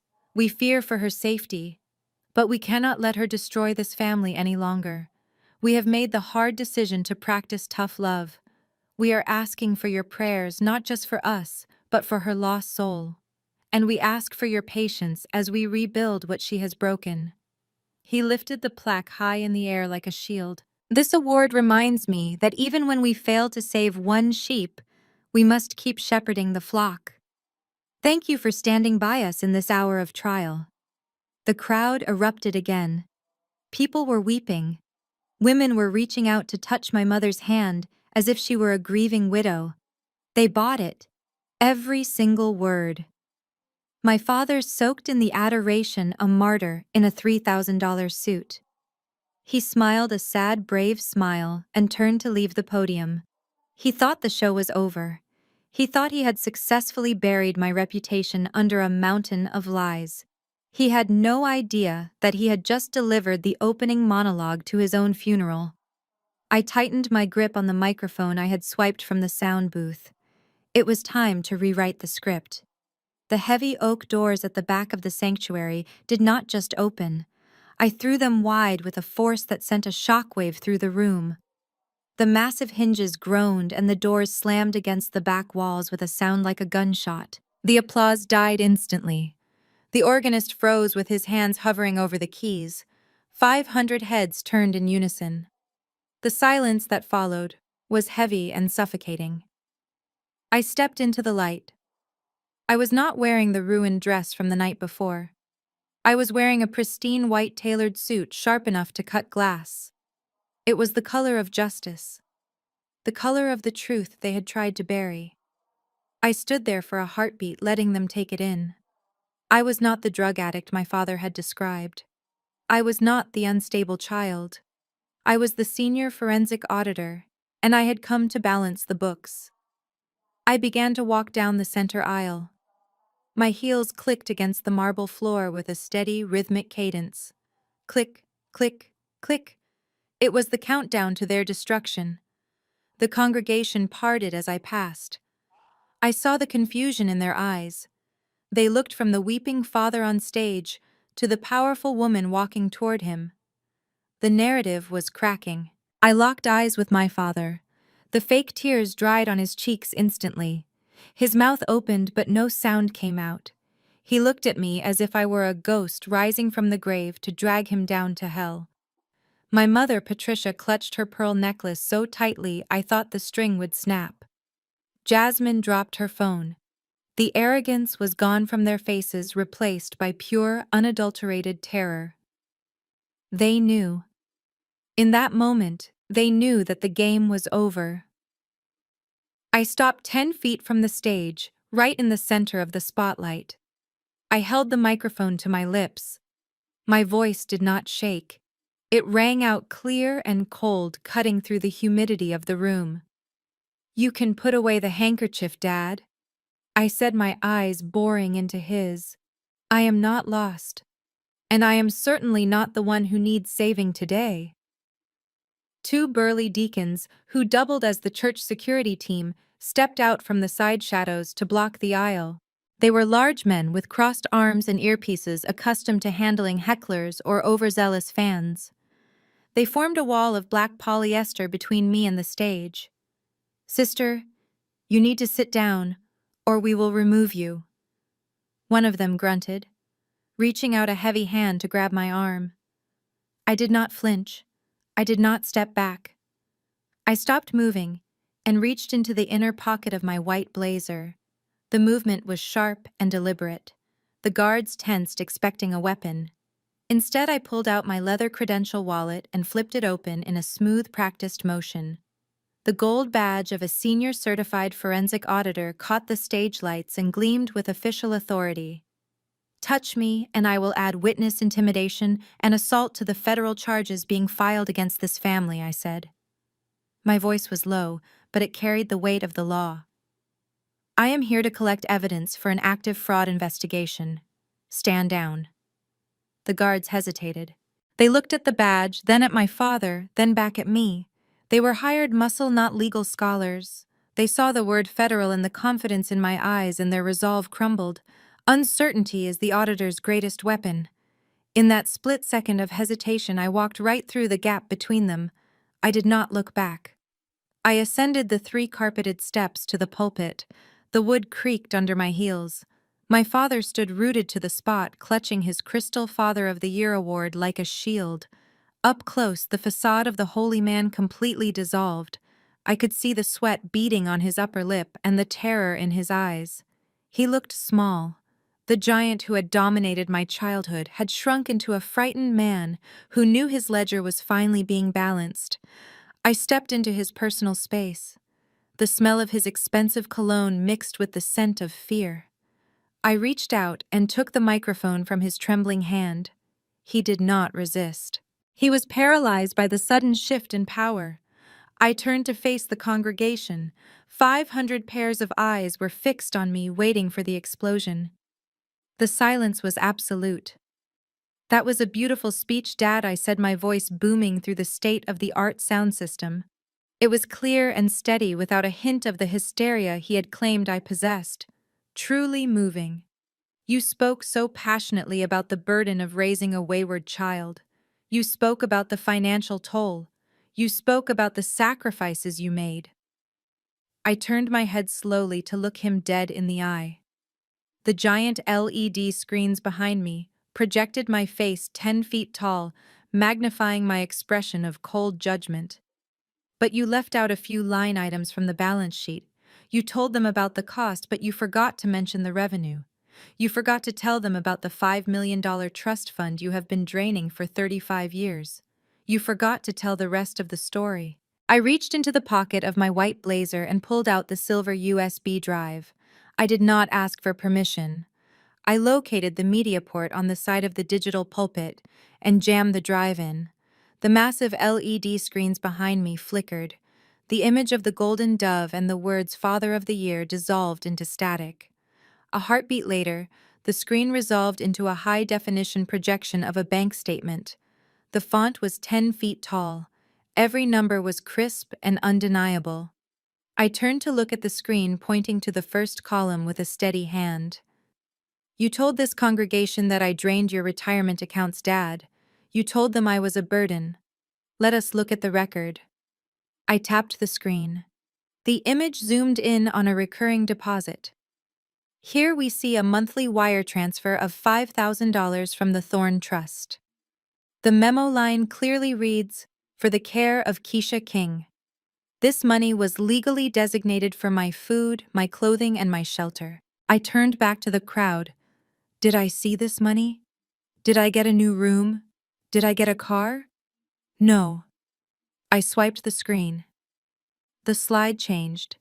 It showed a split-screen comparison. On the left was the trust deposit date.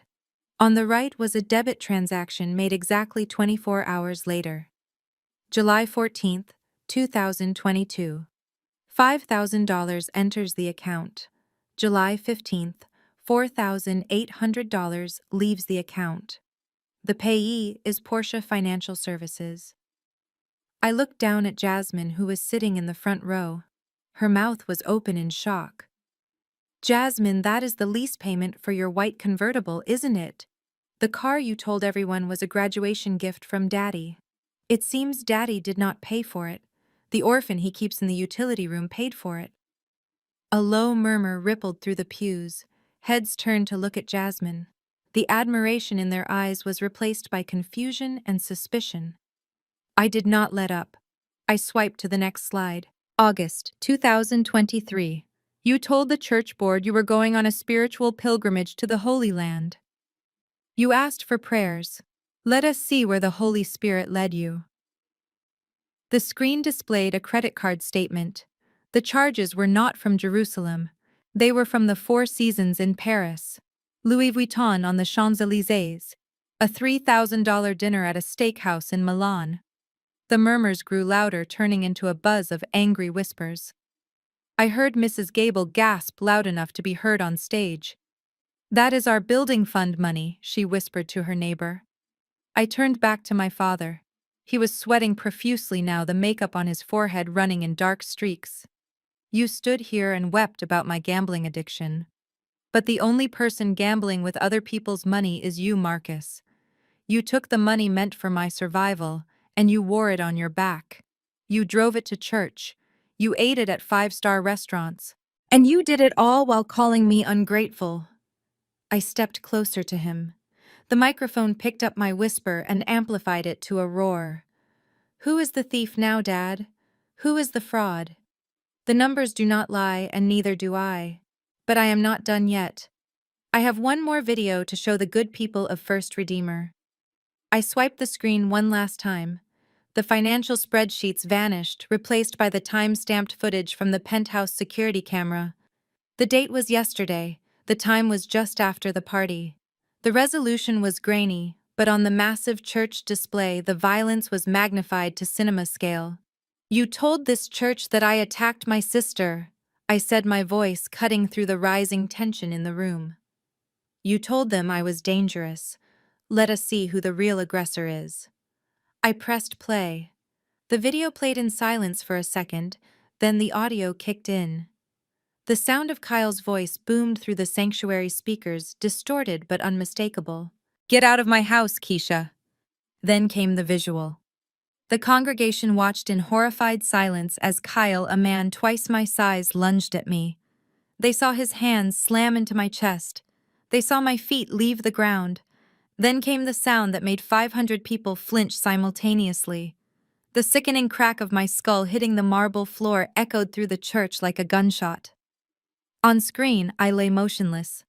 In the pews, hands flew to mouths. A woman in the third row screamed, but I did not pause the video. I let it play. I let them hear the aftermath. The audio from my Apple Watch synced perfectly with the video. The church heard Kyle's voice, arrogant and cruel. "She is just pathetic. Mom signed the deed over to us anyway. She is officially trespassing." I looked down at the front row. Jasmine had turned the color of ash. She was staring at the screen, watching her husband step over her sister's unconscious body to laugh. She touched her throat, looking as if she were about to be sick. The image of the perfect family was not just cracked, it was shattered into a million jagged pieces. "And there is the man of the hour," I said, pointing a finger at Kyle sitting 2 rows back. He was shrinking into his pew, trying to make himself invisible. But there is no hiding from a screen that size. Kyle, the man who beats women and steals houses. The man my parents chose over me. Kyle realized the walls were closing in. He did not pray. He did not repent. He panicked. He jumped up from the pew, shoving past an elderly deacon, his eyes darting toward the side exit. He was running.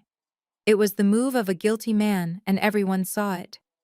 "He is leaving," I announced calmly into the microphone. "I suppose he does not want to stick around for the police. Because that video isn't just a movie, Kyle. It is Exhibit B in your felony assault trial." The murmurs in the room turned into a roar of outrage. The flock had turned. They were no longer looking at my father with adoration. They were looking at him with disgust. They saw the monster behind the mask. My father slumped against the podium, the crystal award slipping from his sweaty fingers. It hit the floor and shattered the sound, lost in the noise of his empire collapsing. I looked at the broken glass and then at him. It was a fitting metaphor. I had broken them. The chaos in the sanctuary was reaching a fever pitch. People were shouting, pointing, and demanding answers. But the noise stopped instantly when a new sound cut through the din. It was the rhythmic, heavy strike of a cane against the marble floor.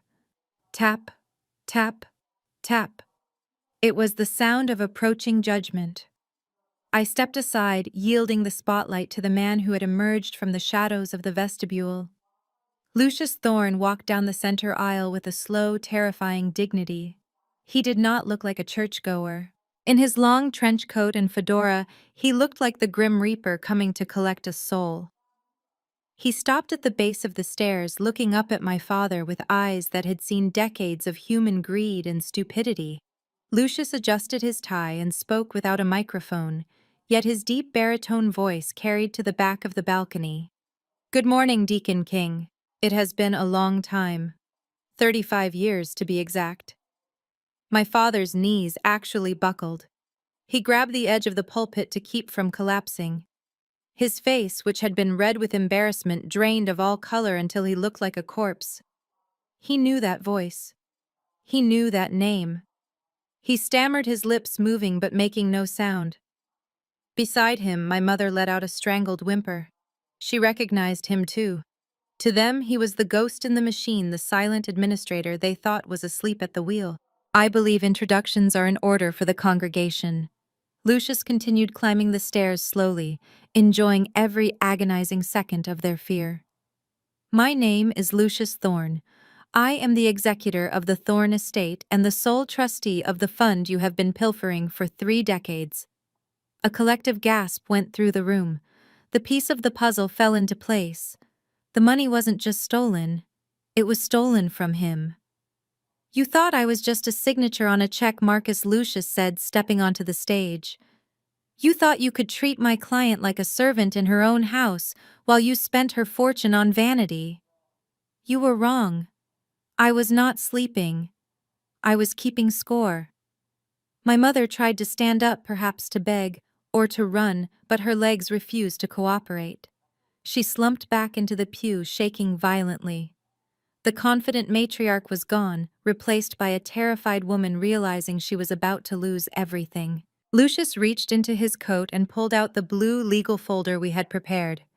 He did not hand it to them gently. He slapped it onto the pulpit right next to the shattered crystal award.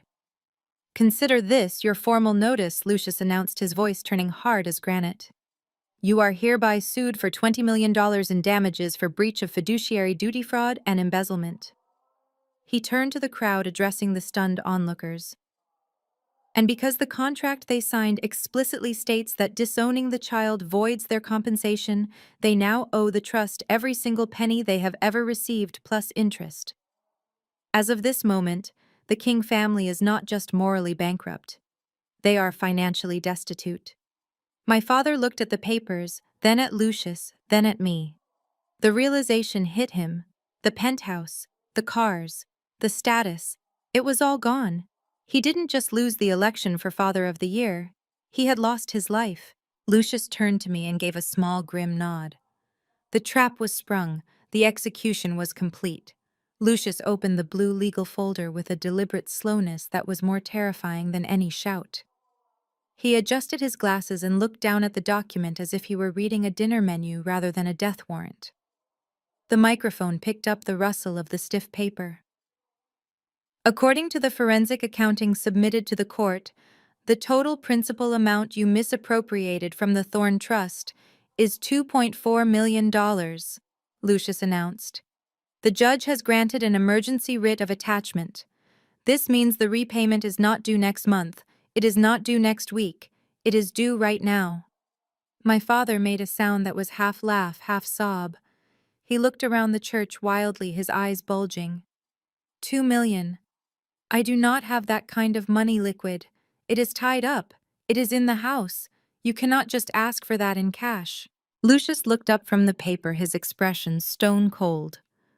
"We anticipated your liquidity issues, Marcus, which is why the court has authorized the immediate seizure of all assets purchased with trust funds or used to facilitate the fraud." He turned the page and began to read the list. "The penthouse apartment at 400 North Lake Shore Drive is currently being secured by the Cook County Sheriff's Department. The locks are being changed as we speak. The 2024 Mercedes S-Class parked outside. The Porsche 911 convertible. The vacation timeshare in Aspen. All of it is now the property of the court receiver."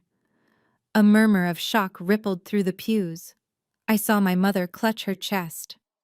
The house, her sanctuary, her symbol of status, gone in the blink of an eye. Lucius was not done.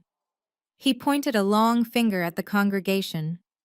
"And since you commingled the funds with your personal accounts, every single bank account bearing the name King has been frozen, your checking account, your savings, even the collection plate account, if you were foolish enough to route money through there. You do not have a credit card that works. You do not have a debit card that will clear. You are effectively destitute." My father gripped the podium, his knuckles white. "You cannot do this," he hissed. "We have rights. This is persecution. This is restitution." Lucius corrected him sharply. "You spent 35 years living like a king on a pauper's salary. Today the bill has finally come due." He signaled to the back of the room. Two uniformed sheriff deputies stepped through the doors, their badges glinting under the sanctuary lights. They walked down the aisle, not with the reverence of churchgoers, but with the heavy, purposeful stride of law enforcement. They carried yellow evidence bags. "I suggest you hand over the keys to the Mercedes and the penthouse now," Marcus Lucius said, closing the folder, "unless you want the deputies to search you in front of your flock."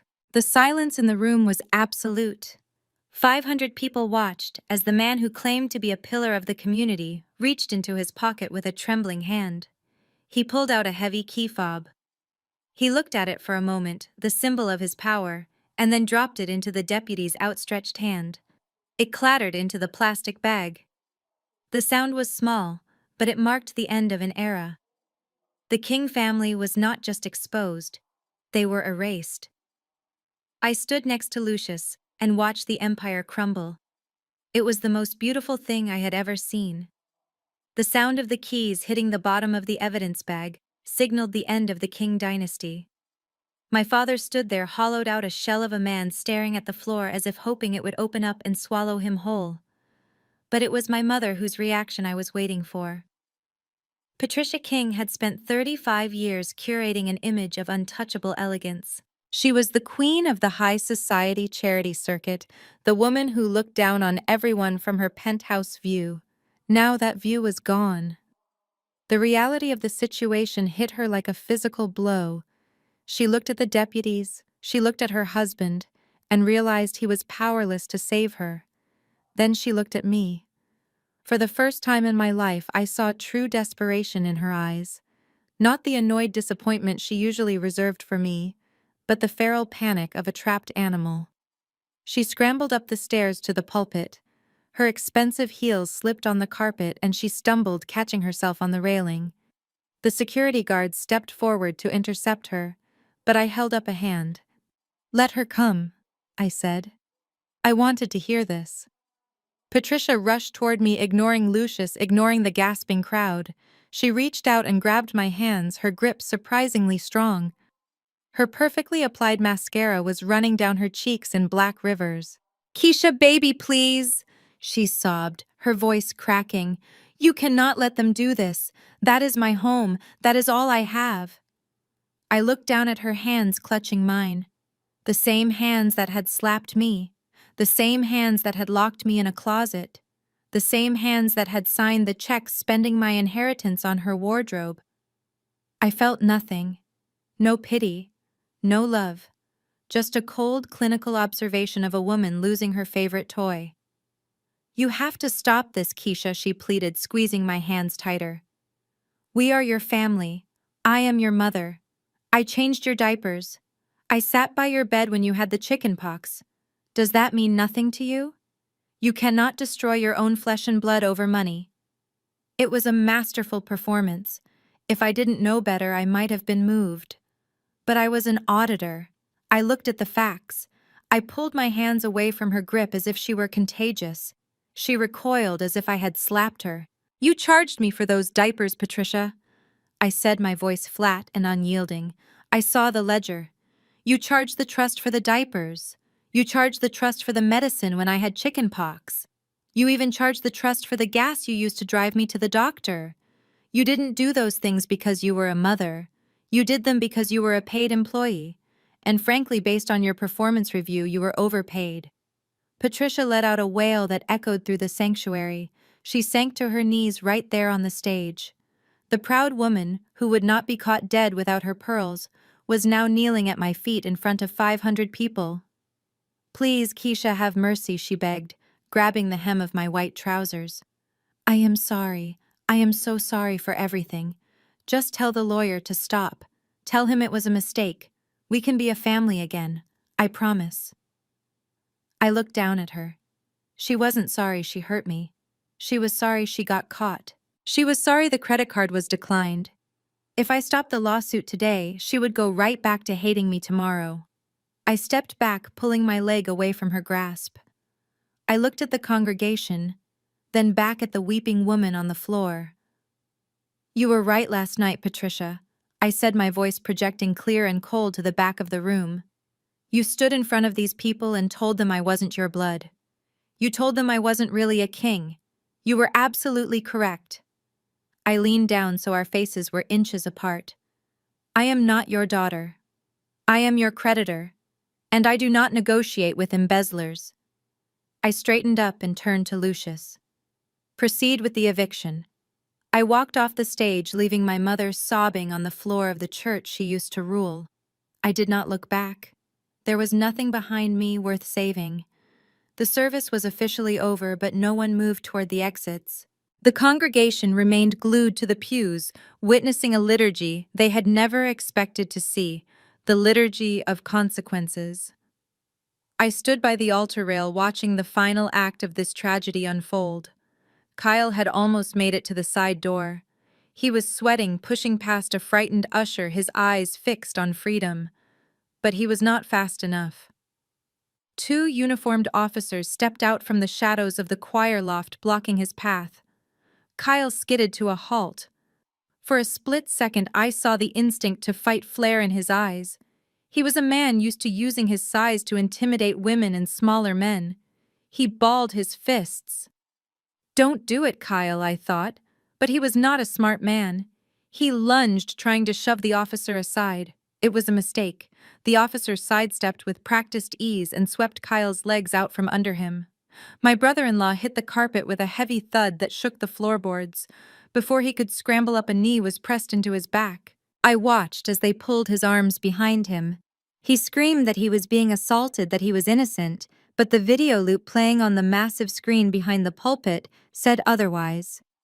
The sound of the handcuffs ratchet locking into place was sharp and metallic, cutting through the murmurs of the crowd. Click, click, the sound of his arrogance being contained. Jasmine stood in the front row, her hands covering her mouth. She watched as the man she had bragged about, the man she had helped steal my home, was hauled to his feet like a common criminal. He looked at her, pleading for help, but she turned away. The rats were already abandoning the sinking ship. On the stage, the scene was even more pathetic. My father, Marcus King, was trying to regain his dignity. He smoothed his suit jacket and looked at the deputy approaching him with a haughty expression. "Officer, there has been a terrible misunderstanding," he said, his voice trembling. "This is a family dispute. We can resolve this privately. Do you know who I am? I am a deacon of this city." The deputy was unimpressed. He had seen the bank statements on the screen. He had seen the fraud. "Sir, you are under arrest for grand larceny, wire fraud, and conspiracy to commit embezzlement," the officer stated calmly, reaching for his belt. "Please turn around and place your hands behind your back." My father froze. He looked at the congregation, seeking an ally. He looked for the judges he had dined with, the politicians he had donated to. But no one met his gaze. They looked at the floor or at their phones. His power had evaporated the moment the truth hit the screen. Slowly, painfully, he turned around. The deputy slapped the cuffs on him. The steel bracelets gleamed harsh and cold against his expensive purple suit. My mother was next. She had stopped sobbing and was now staring blankly ahead in a state of shock. When the female officer touched her shoulder, she didn't resist. She held out her wrists with a strange, docile surrender. The woman who had spent 35 years manipulating everyone around her had finally run out of moves. The officers led them down the center aisle. It was the longest walk of their lives. Usually they walked this aisle to receive applause or communion. Today they walked it in shame. The camera flashes from the local news crew who had just burst through the front doors blinded them. The flashbulbs popped like fireworks, illuminating their disgrace. I watched them go. As my father passed the row where I stood, he looked up. His eyes met mine. There was no anger left in them, only a deep, terrifying realization of what he had lost. I did not look away. I did not smile. I simply nodded once, a silent acknowledgement that the audit was complete. The accounts were closed. Lucius stepped up beside me, his trench coat brushing against my arm. "The police will need a statement from you at the precinct," he said quietly. "And the locksmith is meeting us at the penthouse in an hour." I took a deep breath, inhaling the scent of old wood and floor wax. The air felt cleaner now. The weight that had been pressing on my chest for decades was gone. I smoothed the lapel of my white suit. "I am ready, Lucius," I said. "Let's go home, the real one this time." 3 days after the arrests, I returned to the scene of the crime. The storm had passed, leaving the Chicago skyline scrubbed clean and sharp against a steel gray sky. I stood across the street from the building that had loomed over my entire childhood. It looked different now. It was no longer a fortress of exclusion. It was just a building made of glass and concrete, subject to the same laws of gravity and finance as everything else. Lucius had arranged for the court-appointed movers to arrive at 8 in the morning. By the time I pulled up in my rental car, the process was already halfway done. I walked across the street, my heels clicking on the pavement, the sound echoing the rhythm of my departure just a few nights ago. But this time I was not shivering in a wet dress. I was wearing a trench coat and holding a cup of hot coffee, watching the final act of the Qing dynasty unfold. The lobby doors slid open and a procession of movers marched out. They were not the white glove service my mother always hired. These were county workers paid by the hour to clear a property as quickly as possible. They carried boxes labeled with black marker: kitchen, master bedroom, closet. They did not handle the boxes with care. They stacked them on the damp sidewalk with a utilitarian indifference that would have given my mother a heart attack. I saw a flash of pink near the revolving doors. It was Jasmine. She had not been arrested, but she was effectively homeless.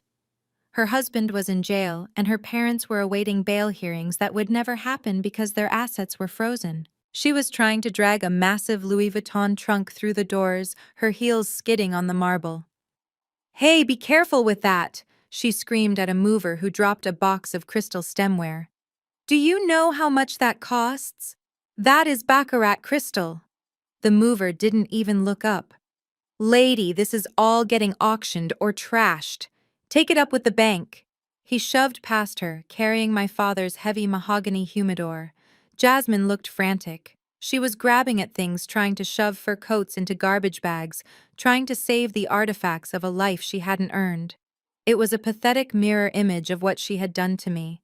Just 72 hours ago, she had laughed while her husband kicked my suitcase down the stairs.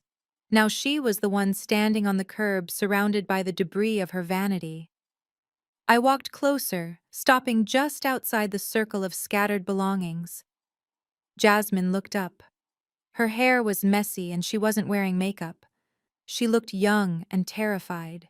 When she saw me, her face twisted into a snarl, but there was no bite left in it. "Are you happy now?" she spat, kicking a pile of designer shoes. "You took everything.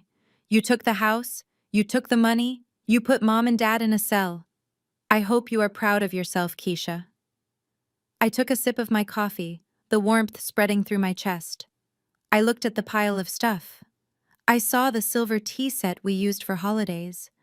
I saw the painting that hung in the hallway. I saw the velvet chair my father used to sit in while he lectured me about gratitude. It all looked like junk out here in the daylight. "I didn't take anything, Jasmine," I said calmly. "I just repossessed what I already paid for. And technically, I am letting you keep your clothes. That is more than you did for me." Jasmine let out a frustrated scream and tried to zip up a bursting suitcase. The zipper broke, spilling silk scarves onto the dirty pavement.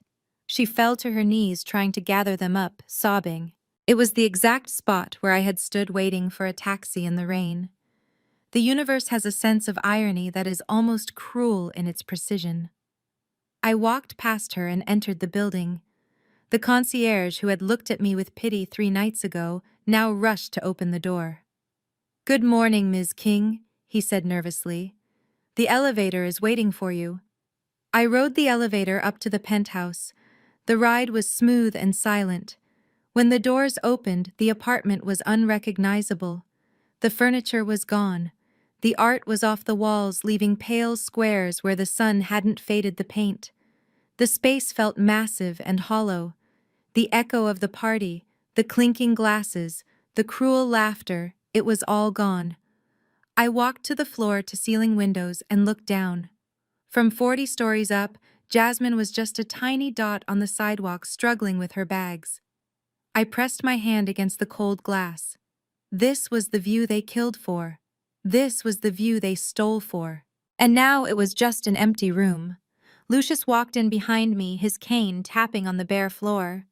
"The bank has agreed to the short sale," he said. "The proceeds will go directly into the trust to begin repaying the principal. It won't cover everything, but it is a start." I turned away from the window.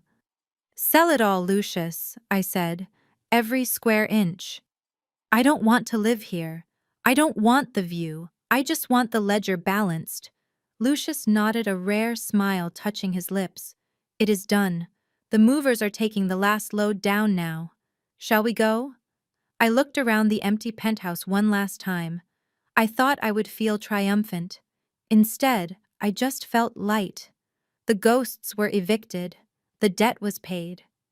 I walked to the elevator, leaving the empty shell of my past behind. Down on the street, the garbage truck was already pulling up to collect what Jasmine couldn't carry. The cycle was complete. The steam from the industrial dishwasher hissed like a dying snake, coating my face in a film of grease and sweat.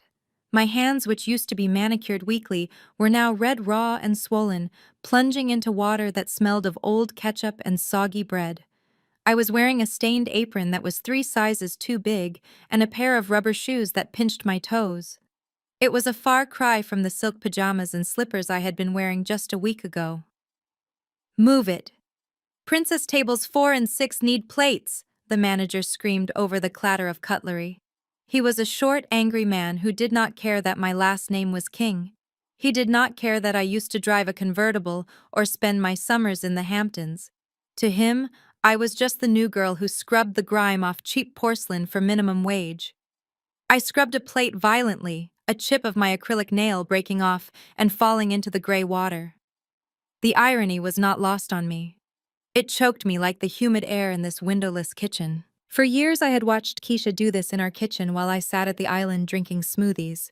I had laughed when she complained about dishpan hands. I had treated her like the help because I thought that was all she was good for. Now the universe had flipped the board. I was the help. And there was no trust fund coming to save me. My phone buzzed in my apron pocket. I dried my hands on my dirty jeans and checked it, hoping for a miracle. Maybe Kyle made bail. Maybe Mom fixed it. But the screen was dark. My sorority sisters had blocked me the second the news story broke. My friends who used to drink my champagne suddenly had unlisted numbers. I was sleeping on a futon in a basement apartment that smelled of mildew, a far cry from the penthouse view I had lost. I stared at the one contact I hadn't deleted.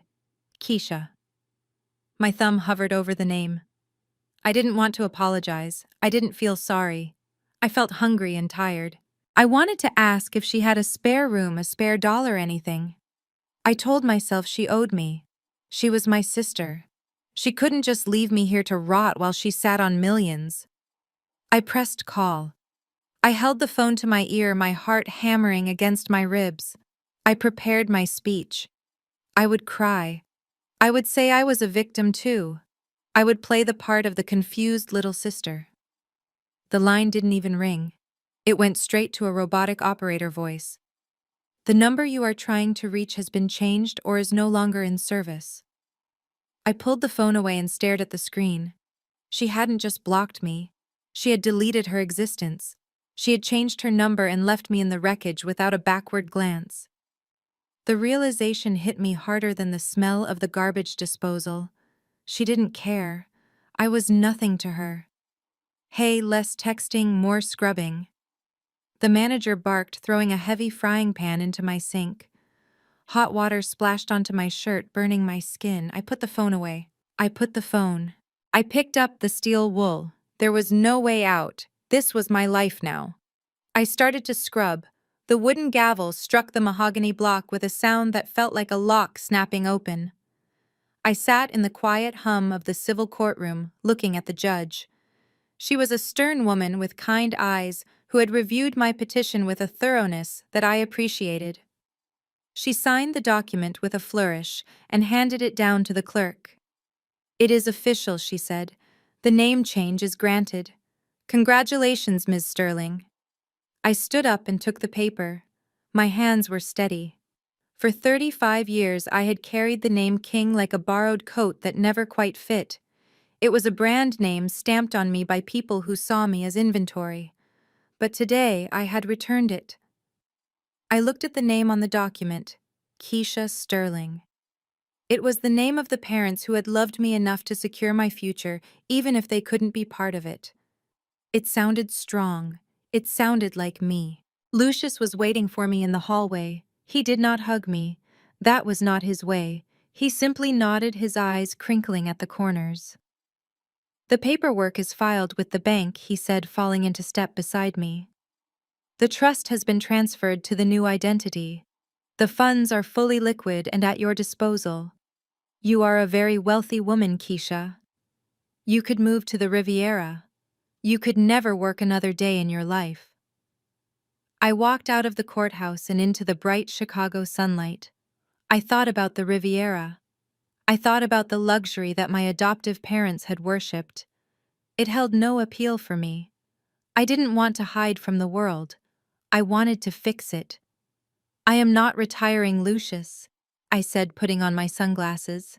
"I am just changing clients." We drove to a renovated warehouse in the West Loop. It was a building I had purchased quietly 2 days ago using the first draw from the trust. The space was open and filled with light.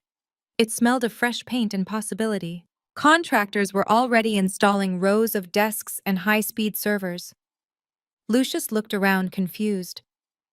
"Office space?" he asked. "I thought you were done with auditing." "I am done auditing corporations," I replied, walking to the center of the room. "This is the new headquarters of the Sterling Foundation. But we are not just a charity, Lucius. We are a watchdog." I gestured to the empty desks. "I am going to hire the best forensic accountants and data analysts in the city. We are going to partner with the state foster care system. We are going to audit every single trust fund, every government stipend, and every scholarship account designated for an orphan in this state." I turned to face him. My parents got away with it because no one was checking the math. They relied on the fact that the system is overwhelmed and bureaucratic. Well, I am not overwhelmed. I am going to build a system that tracks every penny meant for these children. If a guardian buys a Porsche with a stipend check, we will know. If a trust fund is drained, we will see it. I am going to make sure that what happened to me never happens to another child in this city. Lucius looked at me for a long moment. He looked at the fire in my eyes and the set of my jaw. Slowly, a smile spread across his face. It was a smile of genuine pride. "You are going to make a lot of powerful enemies, Keisha," he said softly. "Good," I said, smiling back. "I have had practice." I walked over to the glass wall that looked out over the city. I saw the skyline where I used to feel small. Now I felt like part of the architecture. I wasn't just a survivor anymore. I was the architect. The ledger was closed on the Kings. A new book was opening. And this time, I was the one holding the pen. The red recording light on the camera blinked to life. I sat in the center of the frame, surrounded by the minimalist elegance of my new office. Behind me, the city lights of Chicago twinkled like diamonds spread across black velvet. I was not hiding in an internet cafe anymore. I was not wearing hand-me-downs or a stolen suit. I was wearing a silk blouse that I bought with my own money, and on the desk in front of me sat a glass of vintage Pinot Noir. I looked directly into the lens. This was the first episode of my new video series for the Sterling Foundation. But before we got down to the business of forensic accounting, I needed to address the elephant in the room. I needed to address the concept that had almost destroyed me. For 35 years, I was told that family was a sanctuary. I was told that gratitude was the rent I had to pay for occupying space in that sanctuary. I was taught that questioning my parents was a sin, and that demanding transparency was an act of betrayal. They used the word family like a cudgel. They beat me into submission with it. They used it to silence me while they reached into my pockets. I picked up the wine glass, swirling the dark red liquid. I watched the legs run down the side of the glass. It is funny how people react when you finally stand up for yourself. The moment I balanced the ledger, the moment I exposed the fraud, I became the villain in their narrative. They called me cold. They called me heartless. They asked how I could do that to my own flesh and blood. But that is the lie we tell ourselves to keep the peace.